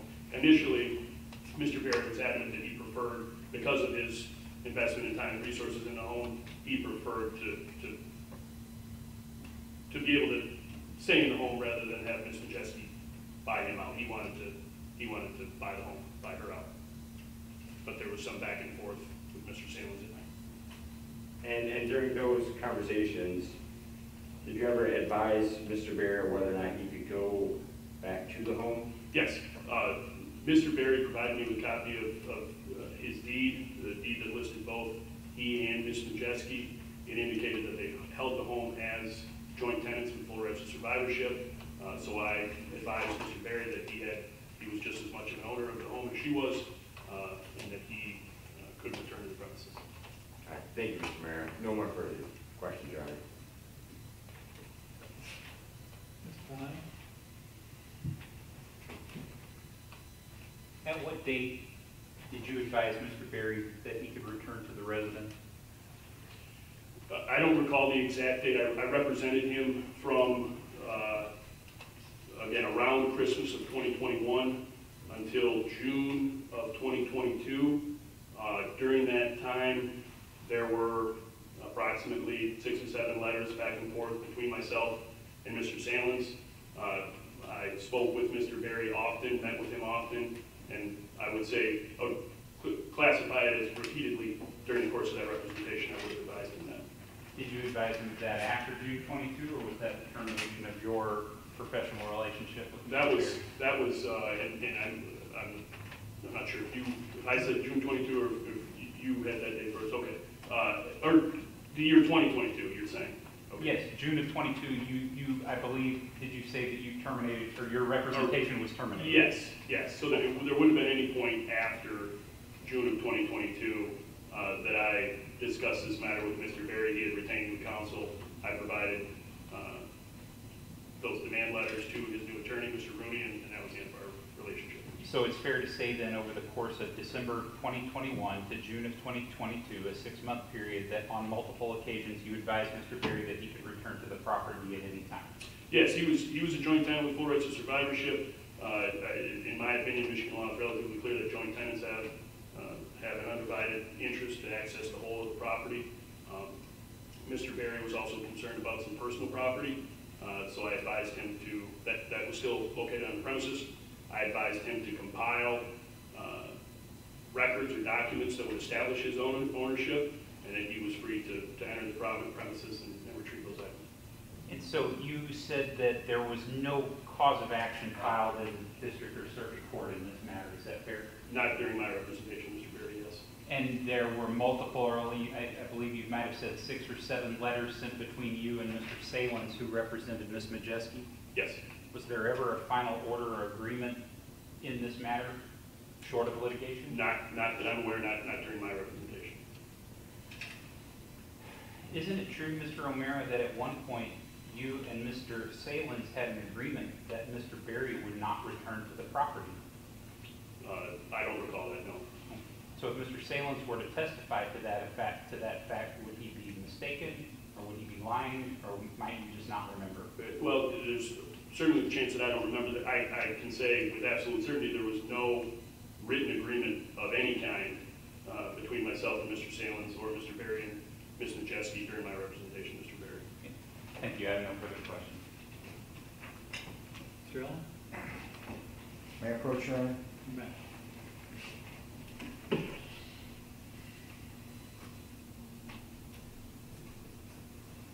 Can you look at the document, please? Can you identify for the court what that is? Yes, this is the warranty deed that names, that I've already referenced, that names Brandon Berry and Allison Majeski as joint tenants with full rights of survivorship.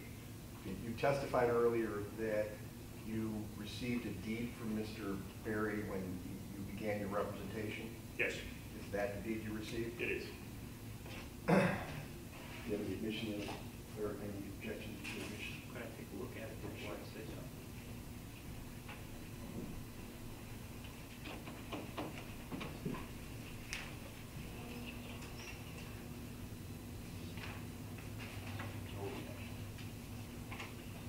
Now, the defense would move for admission of defense exhibit number 5, I believe.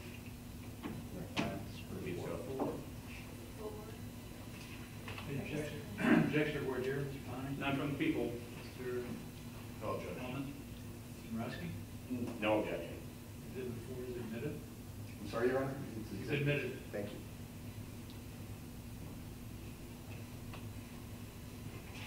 Your Honor, just of note, I guess I'm trying to figure out Mr. Allen's angle of cross-examination in that he doesn't represent Mr. Berry, and these are all property questions that have to do with only Mr. Berry, and he's admitting evidence on behalf of Mr. Berry, so I'm trying to figure out how the representation works between counsel. I don't see anything improper about it. Thank you, Your Honor. The witness has been called. Any party has the complete ability to cross-examine the witness and attempt to introduce evidence pursuant to the rules. I'm sorry, Your Honor. Is that overruled? Go ahead. You testified that you researched Michigan law on the issue of whether or not Mr. Berry could have access to the property, correct? Correct. Okay. Did you research anything regarding abandonment of property? Yes, I believe there is some, yes, I did. Did you ever advise your client that he was abandoning the property by filing a lawsuit challenging whether he could actually have the property? No, in fact, I believe Mr. Berry and I discussed quite the opposite, that he was consistently undergoing efforts to either regain his ownership or his interest in the property, his possession of the property, or to receive some consideration for his one-half interest in the property. And he wasn't just walking away. And as far as you know, he has to this day not abandoned the property? Yes. Did Mr. Salins ever, while you were Mr. Berry's attorney, did Mr. Salins ever attempt to get an order restricting access to the property? Not that I was ever made aware of. I didn't receive notice of any motion filed or anything to that effect, no. And you're not aware of any judicial pronouncement that said Brandon Berry cannot have quiet enjoyment of his property? That's correct. In fact, if I recall, Brandon Berry and I specifically talked about the fact that if a personal protection order was sought by Ms. Majeski, which I believe was referenced by Mr. Salins, that wasn't her intention at some point to pursue that would, in essence, prevent him from returning to the premises while she resided there. But short, some court order, he owned the property. And you're not aware of any court order that ever issued? Correct. That would have restricted Mr. Berry's ability to go on the property? Correct. And Mr. Salins told you that he was considering it? I believe it was referenced in some correspondence. I don't recall whether it was an email or a letter, but I believe there was some correspondence that he referenced that, yes. And to your knowledge, you never acted upon that? That's correct. I have nothing else, Your Honor. I have nothing, Your Honor. All right, so nothing else, Mr. Holland? Correct. Anything else, Mr. Holland? No regret, Your Honor. Thank you. You may step down. Thank you. Thank you.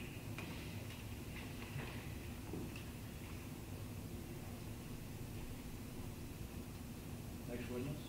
Your Honor, we call Mr. Daltrey to the stand. Thank you. Yeah.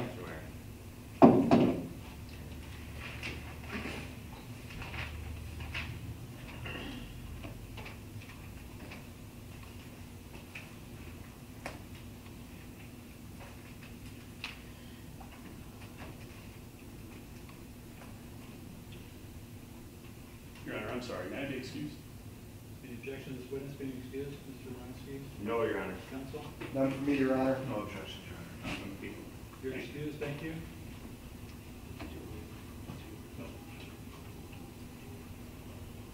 If you make your way forward to the witness stand, please. So, Your Honor, before I testify, I wanted to get Mr.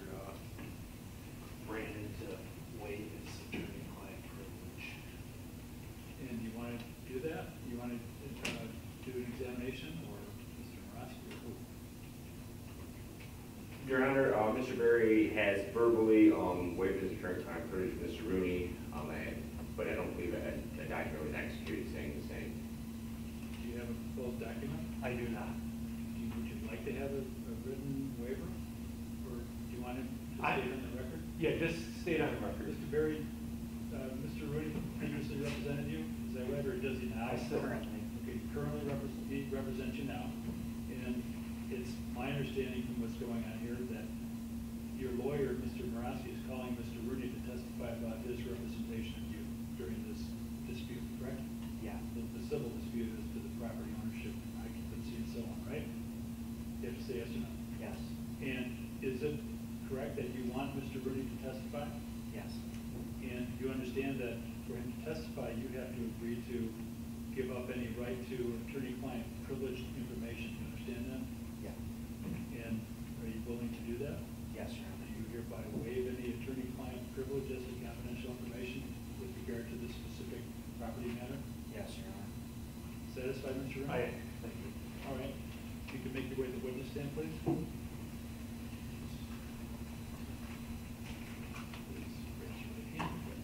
Do you solemnly swear or affirm that the testimony you're about to give shall be the truth, the whole truth, and nothing but the truth, so help you God? Thank you. You may have a seat. Morosky? Thank you, Your Honor. Could you please state your name for the record? Dallas Rooney, And could you spell your last name for the court? R-O-O-N-E-Y. Thank you, Mr. Rooney. What is your relationship with Mr. Brandon Berry? I represent him in a civil matter between himself and Allison Majeski. And do you know if Mrs. Majeski is represented by counsel? She is Los Angeles. And when did you get involved with this dispute?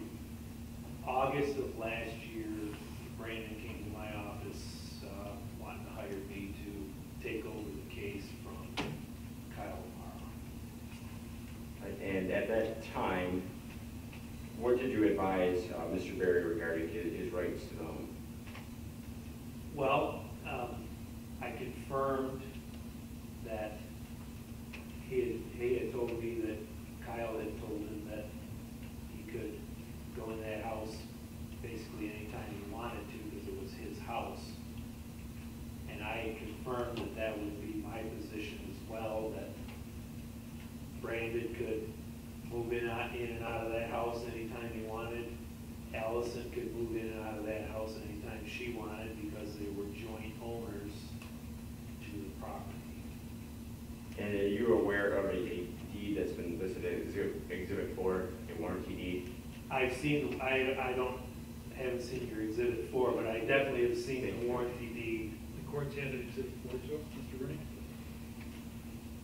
Yeah, so I got the same copy, but from the closing file that he got from United Title. And whose name is on that document as joint owners? Brandon Berry and Allison Majeski. And did you prepare that deed? No, someone hired by United Title, which I think might have been Mr. Cole. And are you aware of any pending civil litigation in Huron County Circuit Court? Yes. So this, Brandon hired me in August. Around December is when I filed a partition action. And during the time of the partition action, was the were the parties still negotiating? Yes, although we do have a signed settlement agreement now, which happened around June of this year. And that was after this alleged incident had taken place? Yes. But those documents have not been executed yet? No, they have. They have been executed? Yes. And we're waiting on a closing, which is supposed to happen by September 11th. That will take place between Allison Majeski, her dad, North Star Bank, and Mr. Berry, where they're refinancing the property so that we can get Brandon's name off the mortgage. And is there currently a mortgage on that property between Mr. Berry and Ms. Majeski? There is. And are you aware of any type of landlord-tenant relationship during your representation of Mr. Berry regarding that property? I don't know anything about any landlord-tenant, no, I don't. And there, to your knowledge, there are no PPO, personal protection orders ordered against Mr. Berry or Ms. Majeski? Well, after Or that. ordered by the court? After the alleged home invasion, Mr. Berry and Ms. Majeski entered into a mutual restraining order. But that happened after the incident. So that occurred, do you remember the time frame? Maybe June or May of 23 or? It was around the same time we did our settlement agreement. So I think mid-June. Mid-June? Thank you, Mr. Rooney. No further questions for this witness, Your Honor. So, Mr. Rooney, there is a signed settlement agreement, but that has not been filed with the court, or it has? I misunderstood. I think it has. Okay. So you're just waiting on closing then in September? Yes. Is Mr. Berry regaining access to the property at that time? Can you say that again? Sure. So as part of this settlement, is Mr. Berry taking possession of the house? No, he's going to be signing off on it. Okay. So it will just be Allison and I think her dad. So he will receive financial consideration as part of this settlement? $14,000. But he will not return to the residence? Right. Thank you, Mr. Rooney. Nothing further. John? I don't have anything for this witness, Your Honor. Mr. Allen?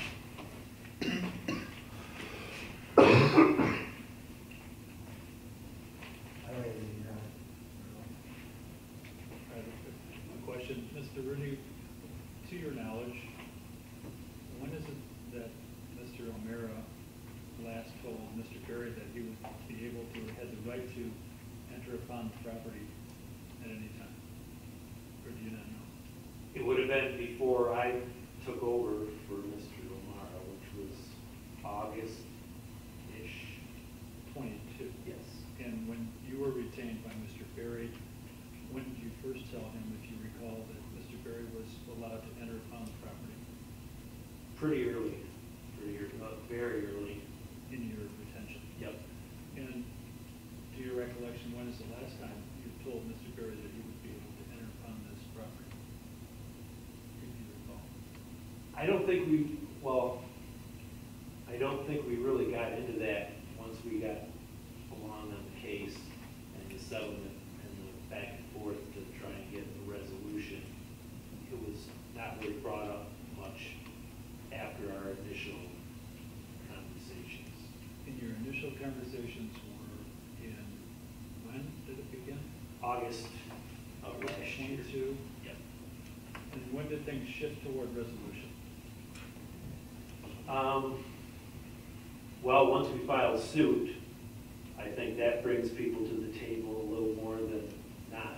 And that was December 2022, correct? Yes. Okay. And then it, we kept at it back and forth about how much money one party and the other wanted from the other to get bought out. But it really didn't get done until after the alleged incident. Thank you. Any questions? Questions, Mr. Moravsky? Yes, Your Honor. Based on the initial conversation, it was established, though, that Mr. Berry could go into the home on Kinde Road. Yeah, it was my opinion that he could do that, yes. All right, thank you, Mr. Rooney. To your knowledge, Mr. Rooney, did he ever return to the property during your representation? Not to my knowledge, other than this incident that's the subject of this hearing.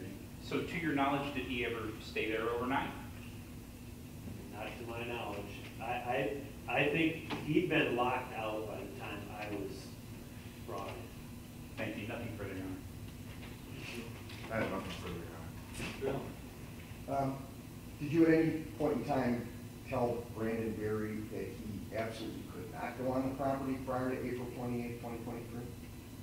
No, I would definitely not have told you that. Nothing else, Your Honor? Very well. Thank you. You may step down, Mr. Rooney. May this witness be excused? Mr. Moravsky? Yes, Your Honor, we ask that Mr. Rooney be excused. Any objection? No. No objection. No objection, Your Honor. Even though I like Mr. Rooney and come around. I would mention. You're excused, Mr. Rooney. Thank you for your attendance. Any other business, Mr. Moravsky? No further witnesses on behalf of Mr. Berry at this time, Your Honor. Any further, Mr. Hall? No, Your Honor. Mr. Allen? Your Honor, I have no further witnesses. Very well. Argument, motion, Mr. Bahani? Yes, Your Honor.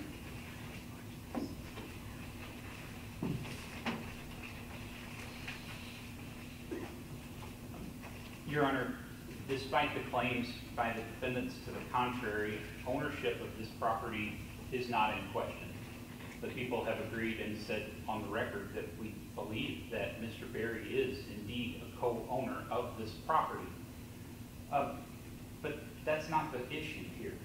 The issue here is residence and domicile. And the people have shown, beyond probable cause, I would say, that Mr. Berry has not lived at this property since December of 2021. Whether or not that was because of an illegal eviction, that's not for this court to decide. That's for the matter in the circuit court that now sounds as though it has been resolved. Mr. Berry didn't live at this residence for 16 months. He departed the home under his own choice. He made his last mortgage payment or contribution to the household expenses in June of 2022. That's 10 months prior to the incident that is before the court now. 10 months that he didn't make a mortgage payment, 10 months that he didn't make a bill payment. The last time he was inside the house, according to Ms. Majeski, Allison Majeski's testimony prior to this incident, was December of 2021. And he returned shortly after he had moved out, as she testified, to collect some personal items, bags of clothes, deer antlers, etc. The Secretary of State lists Mr. Berry's address at another location, not at the one in question. I would ask the court to take judicial notice of its own records, that the address on file with this honorable court from Mr. Berry is not the address of 1927 East Kinde Road in Dwight, Township. He may very well be a co-owner of the property. In fact, he is, but he doesn't live there, and he doesn't contribute to the monthly expenses of that home, and he didn't for over a year when this incident took place. It sounds to the people from testimony of Mr. Rooney that the civil litigation has finally resolved. But the fact is, the civil litigation isn't relevant to the fact that Brandon Berry wasn't domiciled at 1927 East Kinde Road, and because of that fact, Mr. Berry doesn't have a legal right of entry at any time that he chooses, despite the advice that he received from counsel. Unfortunately, it's the people's position that the attorneys that were retained by Mr. Berry as to their interpretation of the law were incorrect. And especially, Your Honor, the defendant doesn't have a right of entry in the middle of the night, showing up with his friends, who were, according to the testimony of multiple witnesses, intoxicated.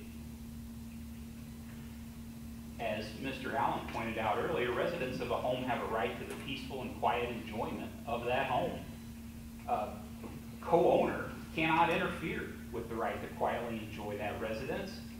And Mr. Berry, at this point in time, in April of 2023, was no longer a resident. He had another place to live.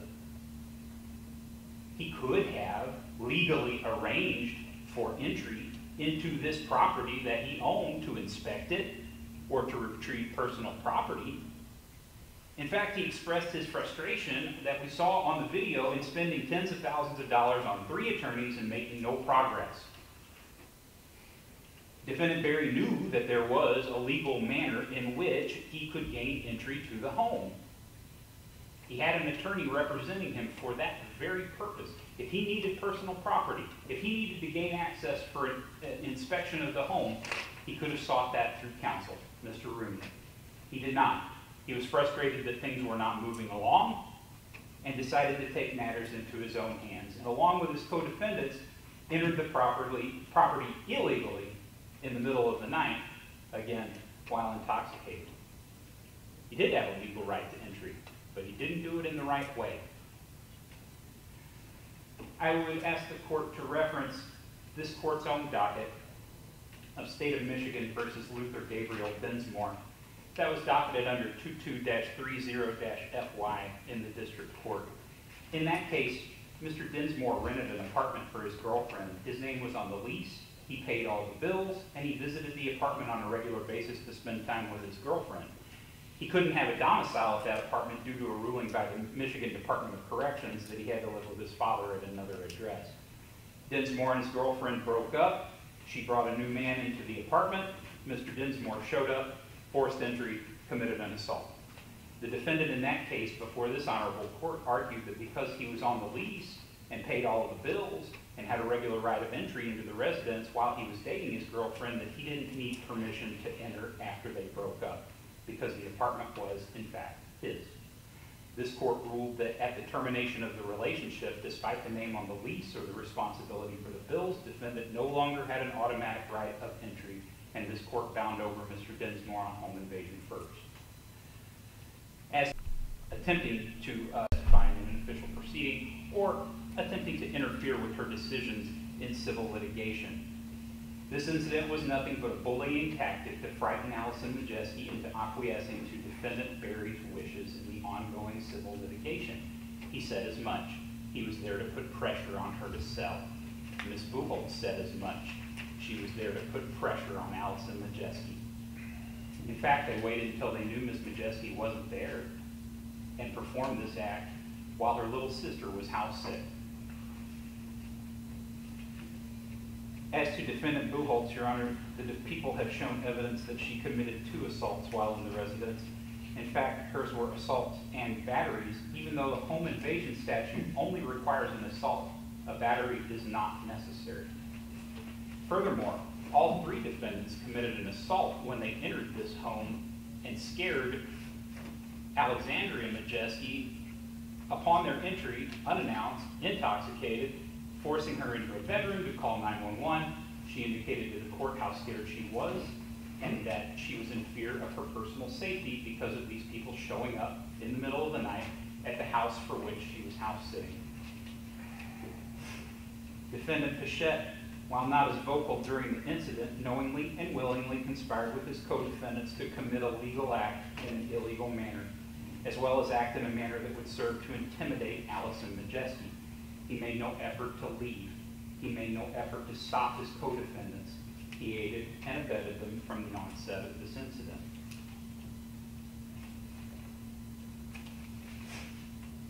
Your Honor, therefore, the people moved for bindover on a new count 1, home invasion in the first degree, in that the defendants did enter without permission a dwelling located at 1927 East Kinde Road, and while entering, present in, or exiting, did commit conspiracy to commit witnesses, bribing, intimidating, or interfering, a felony, and while entering, present in, or exiting the dwelling, Alexandria Majeski was lawfully present therein.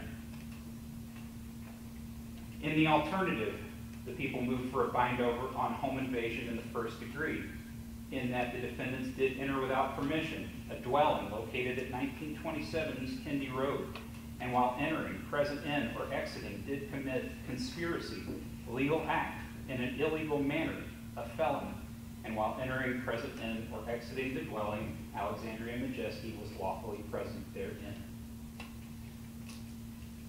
In the alternative, the people asked for a bindover on home invasion, first degree, in that the defendants did enter without permission a dwelling located at 1927 East Kinde Road, and while entering, present in, or exiting, did commit an assault, and while entering, present in, or exiting the dwelling, Alexandria Majeski was lawfully present therein.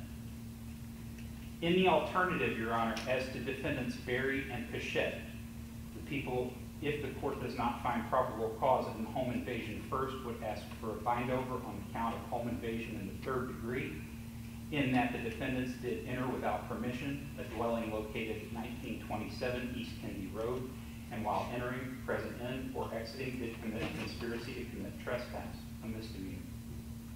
As to all defendants, Your Honor, the people are asking for a new count 2, conspiracy to commit witness, bribing, intimidating, or interfering, contrary to MCL 750.122, parent 7, parents A. As to all defendants, the people are asking for a bindover on a new count 3, conspiracy, legal act, illegal manner, contrary to MCL 750.157A.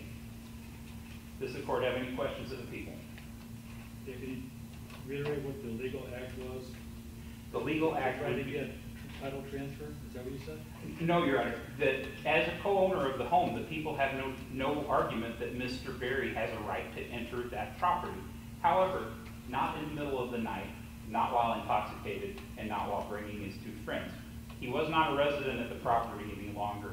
Therefore, he would have had to make arrangements through his retained attorney, Mr. Rooney, to talk to Ms. Majeski's retained attorney, Mr. Salins, to arrange for entry into the property. If he needed to retrieve personal items, if he needed to inspect the property for physical defects, or if any changes that had been made. Any of those could have been arranged through counsel rather than showing up in the middle of the night intoxicated with his friends. Do you have any case law on your theories and alternate theories? Not right now, but you're going to be able to supply some case law? At the court's request, yes, Your Honor. All right, thank you. Mr. Morosky? Thank you, Your Honor. Based on the elements of home invasion third degree, the first intent is to commit a misdemeanor therein. In this case, Mr. Berry had every right to be in that home. He was a co-owner. He had lived there for a period of time, and although he wasn't a resident, it's not uncommon for people to have two residents. He was there, he still had personal property there. The litigation or negotiations between the parties was still ongoing. And this is in regards specifically the home, located on 1927 East Kinde Road, Your Honor. Based on the testimony of Ms. Majeski, that there is a deed, they had joint ownership, there is a mortgage that exists. If Mr. Berry, if Ms. Majeski doesn't pay the mortgage, that would affect Mr. Berry's credit. If Mr. Berry doesn't pay the mortgage, that would affect Ms. Majeski's credit. He was advised by counsel that he was allowed to be in the home, and that goes to the intent, Your Honor.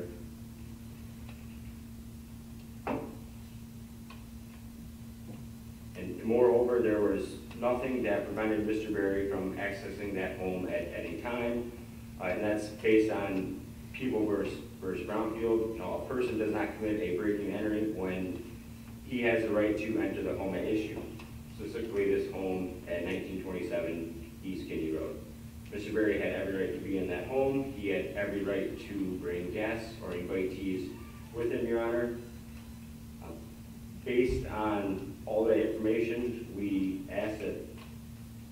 believe that there is no probable cause to bind over Mr. Berry on the count of home invasion in the third degree, Your Honor. Thank you. Thank you. What's the citation on Brownfield? 216 Mish App 429, 432, semicolon.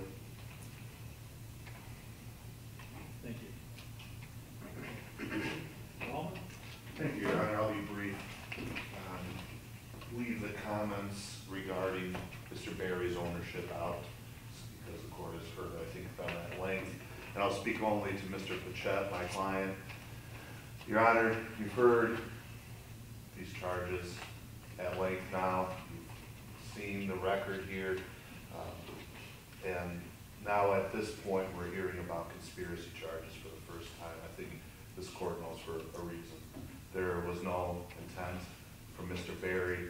How could there be from his friend, Mr. Pechette, who was just agreeing to go with his friend to his old house, which he had been to before, and had no inkling by extension that Mr. Berry may or may not possess ownership. As far as he knew, Mr. Berry had no reason to doubt that he was an owner. And if you ask my client, he knew probably too much about the information.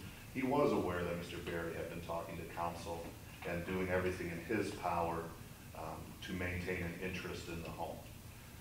This situation didn't dissolve into an assault, confrontation as alleged until hours after my client and the co-defendants arrived at the property.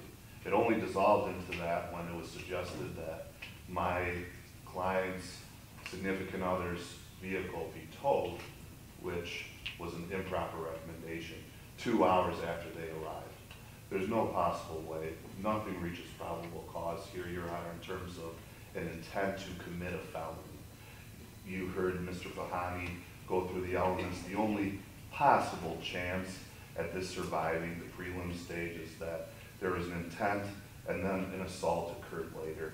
Your Honor, Mr. Pechette does not fall into that category. There's no doubt that he did not commit an assault while in the house. There's no chance that his felony survived probable cause.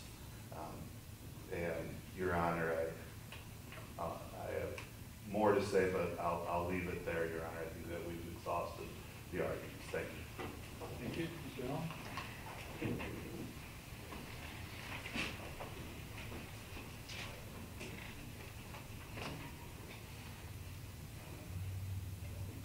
Your Honor, no one is going to give a good conduct badge to any of the defendants that night.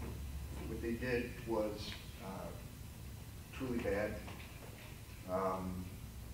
and I think they recognize that at this point. The issue that we're here on is whether a felony, whether there's probable cause to believe that a felony was committed. People have put on video evidence, the best evidence of my client's alleged guilt, and what I see, Your Honor, is people behaving badly, people probably consuming a little bit too much alcohol and making a bad decision to go to someone's house, Mr. Berry's house. And my client's rights are derivative of Mr. Berry's rights. It would be the same if someone were entering into a house and asking me for help, and I walk up to them. I said, well, I don't know if you live here or not. And they handed me a deed. That would be enough for me to rely upon. We have a deed. We have the opinions of Mr. Berry's counsel, which were reasonable, conveyed to him, on which he relied, and on which my client, Ms. Buchholz, relied in order to establish that he had a right to be on the premises. This issue of residency is an absolute red herring. There is not a scintilla of case law that says that residency is required. In fact, Your Honor, I filed a motion. I've cited actual cases, but before I get to those cases, I want to talk about the Dinsmore case. As Your Honor knows, there was an order in place that required Mr. Dinsmore to be somewhere else, and not at, and by implication, not at his girlfriend's apartment. There was no order in place. The lawsuit was filed 5 months in advance. Mr. Salins is a very good attorney, as I understand it. Seems to be diligent in my interactions with him. Was very good at protecting his client's rights. He never once, prior to this event, attempted to restrict Mr. Berry's access to the property, as he could have by paying $20 and filing a motion with the court and arguing it out. I doubt that the court would have granted that motion because of the case law that is actually cited in part of this record here, Your Honor. MCL 750-110A1C defines without permission as without having obtained permission to enter from the owner or lessee of the dwelling or from any other person lawfully in possession or control of the dwelling. That is People v. Wheeler. It's an unpublished per curiam of the Court of Appeals issued April 4th, 2013. The docket number on that is 307070, and I would also just cite the statute MCL 750.110A1C. Is that in the motion, Mr. Allen? That is, Your Honor. All right, thank you. Lack of permission is also a requirement to establish home invasion. Mr. Berry didn't have to ask permission to enter his home. I mean, if the circuit court judge in this case had issued a ruling that said Mr. Berry could no longer go on the premises, we wouldn't be here having a preliminary examination today. But that didn't happen. And he certainly granted permission to his co-defendants here to enter the property.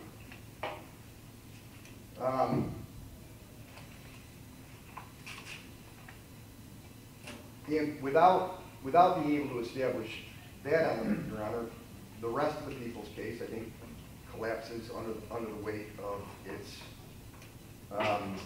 well, I'm going to choose my words carefully here, Your Honor, under the weight of its lack of case law support, support precedent.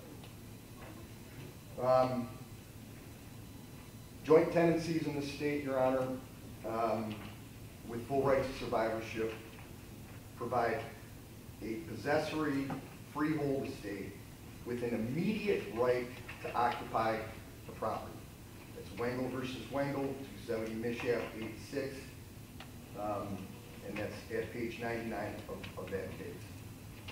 There are some exceptions to a homeowner being able to enter into their property lawfully. We've talked quite a bit today about the a court order or a PPO or something restricting Mr. Berry's access to enter the property. That's one exception. The other exception would be abandonment. And in this case, the only testimony that you've heard about what Mr. Berry's intent was he actually wanted the house. He filed a lawsuit so that he was not deemed to have abandoned the property. He kept out of the property for 16 months while this matter was in dispute.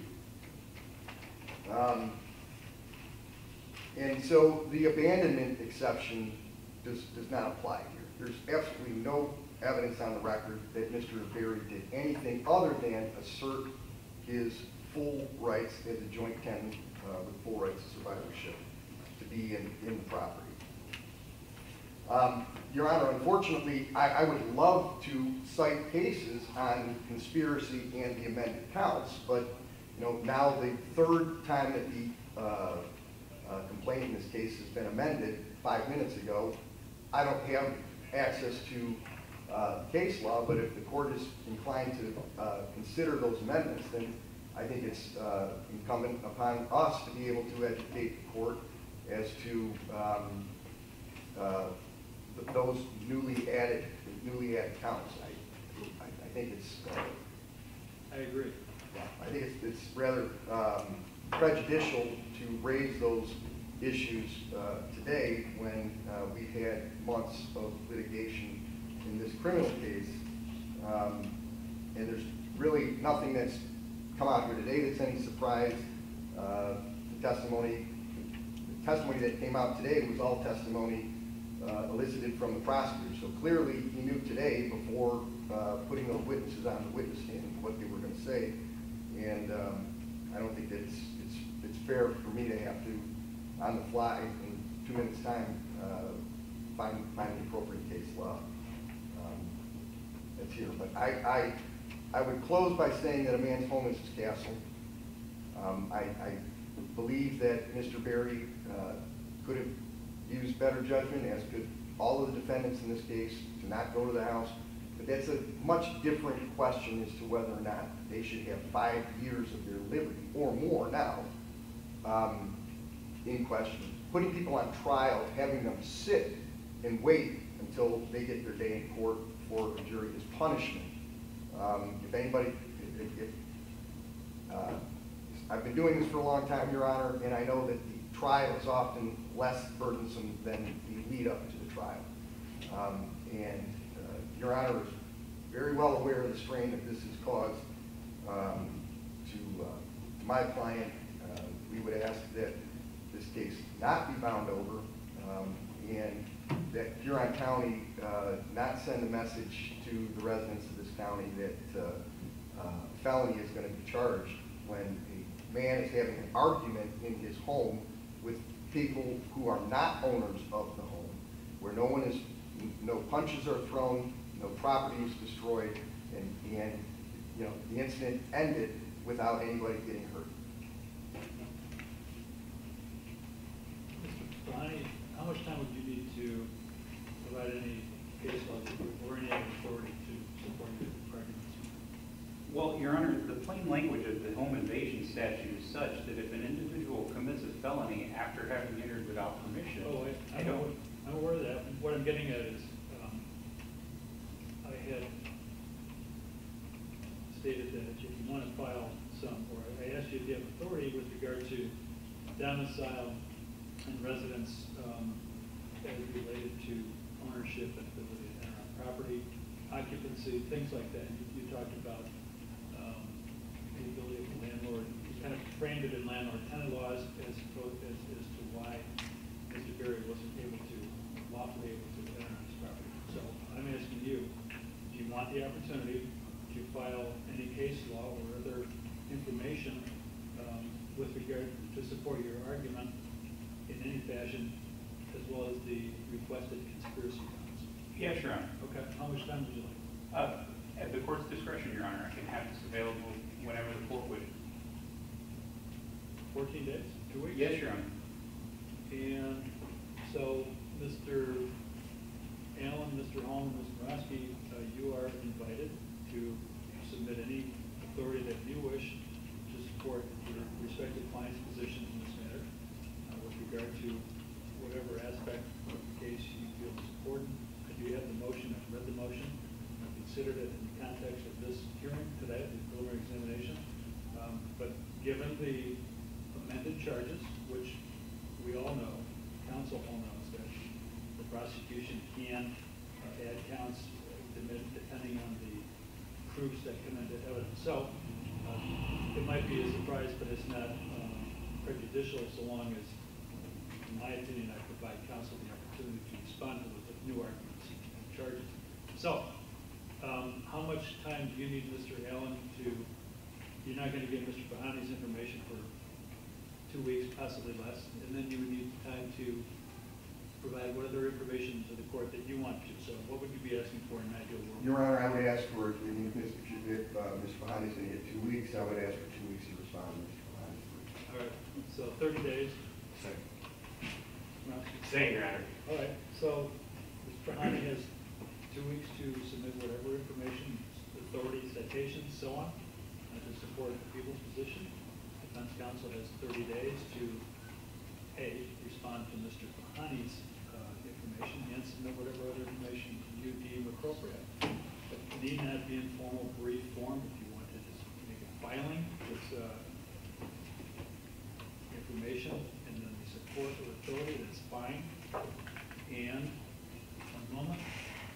Also, I'm advised by the court administrator, who knows a lot more about this than I do, but we're not allowed to give counsel copies of the lien information that I alluded to earlier, but you can look at it. It's been admitted to the limited purpose of the address. And if you need to take a look at it, that arrangements will be made, but that's the limited purpose at this point. Anything else, Mr. Chairman? Nothing from the people, Your Honor. Just housekeeping, Your Honor? Yes, go ahead. And I don't want to jam Mr. Bahani up. It looks like the 2 week would be on Labor Day. We're not counting this day. Let's get some specific So dates. it would be the 5th, I think, would be 2 weeks. Would be the real 2 weeks for Mr. Bahani, and then I think our responses would be due on the 20th. I just want to make it clear. I mean, we may get it before then, but I want to make it clear so that we're not missing deadlines. So Mr. Bahani files his information by September 5. Mr. Bahani, with that third day weekend, do you want any more time? No, Your Honor. I think I'll have it filed before 9/5. Okay. September 5 for the people to file their information. And the 20th for us, Your Honor? 20th for the defendants to respond to Mr. Bahani's information, correct? Yes, Your Honor. And I had one more housekeeping matter. Yes. I got cut off a little bit at the very end of the Zoom call the other day. I think Your Honor said that my client would be released on Sunday morning. Sunday, 6 p.m. Sunday at 6. We just wanted to know what the time was. Understood. Yeah, I double checked that because I heard on the radio that I said 6 a.m. and I remember saying 6 p.m. The court reporter double checked it, 6 p.m. Sunday. So, Anything else, Mr. Morales? No, Your Honor, thank you. Mr. Holman? No, thank you, Your Honor. Again, Mr. Allen, anything else? Nothing else, Your Honor, thank you. Mr. Bond? Nothing from the people, Your Honor. All right, thank you, counsel.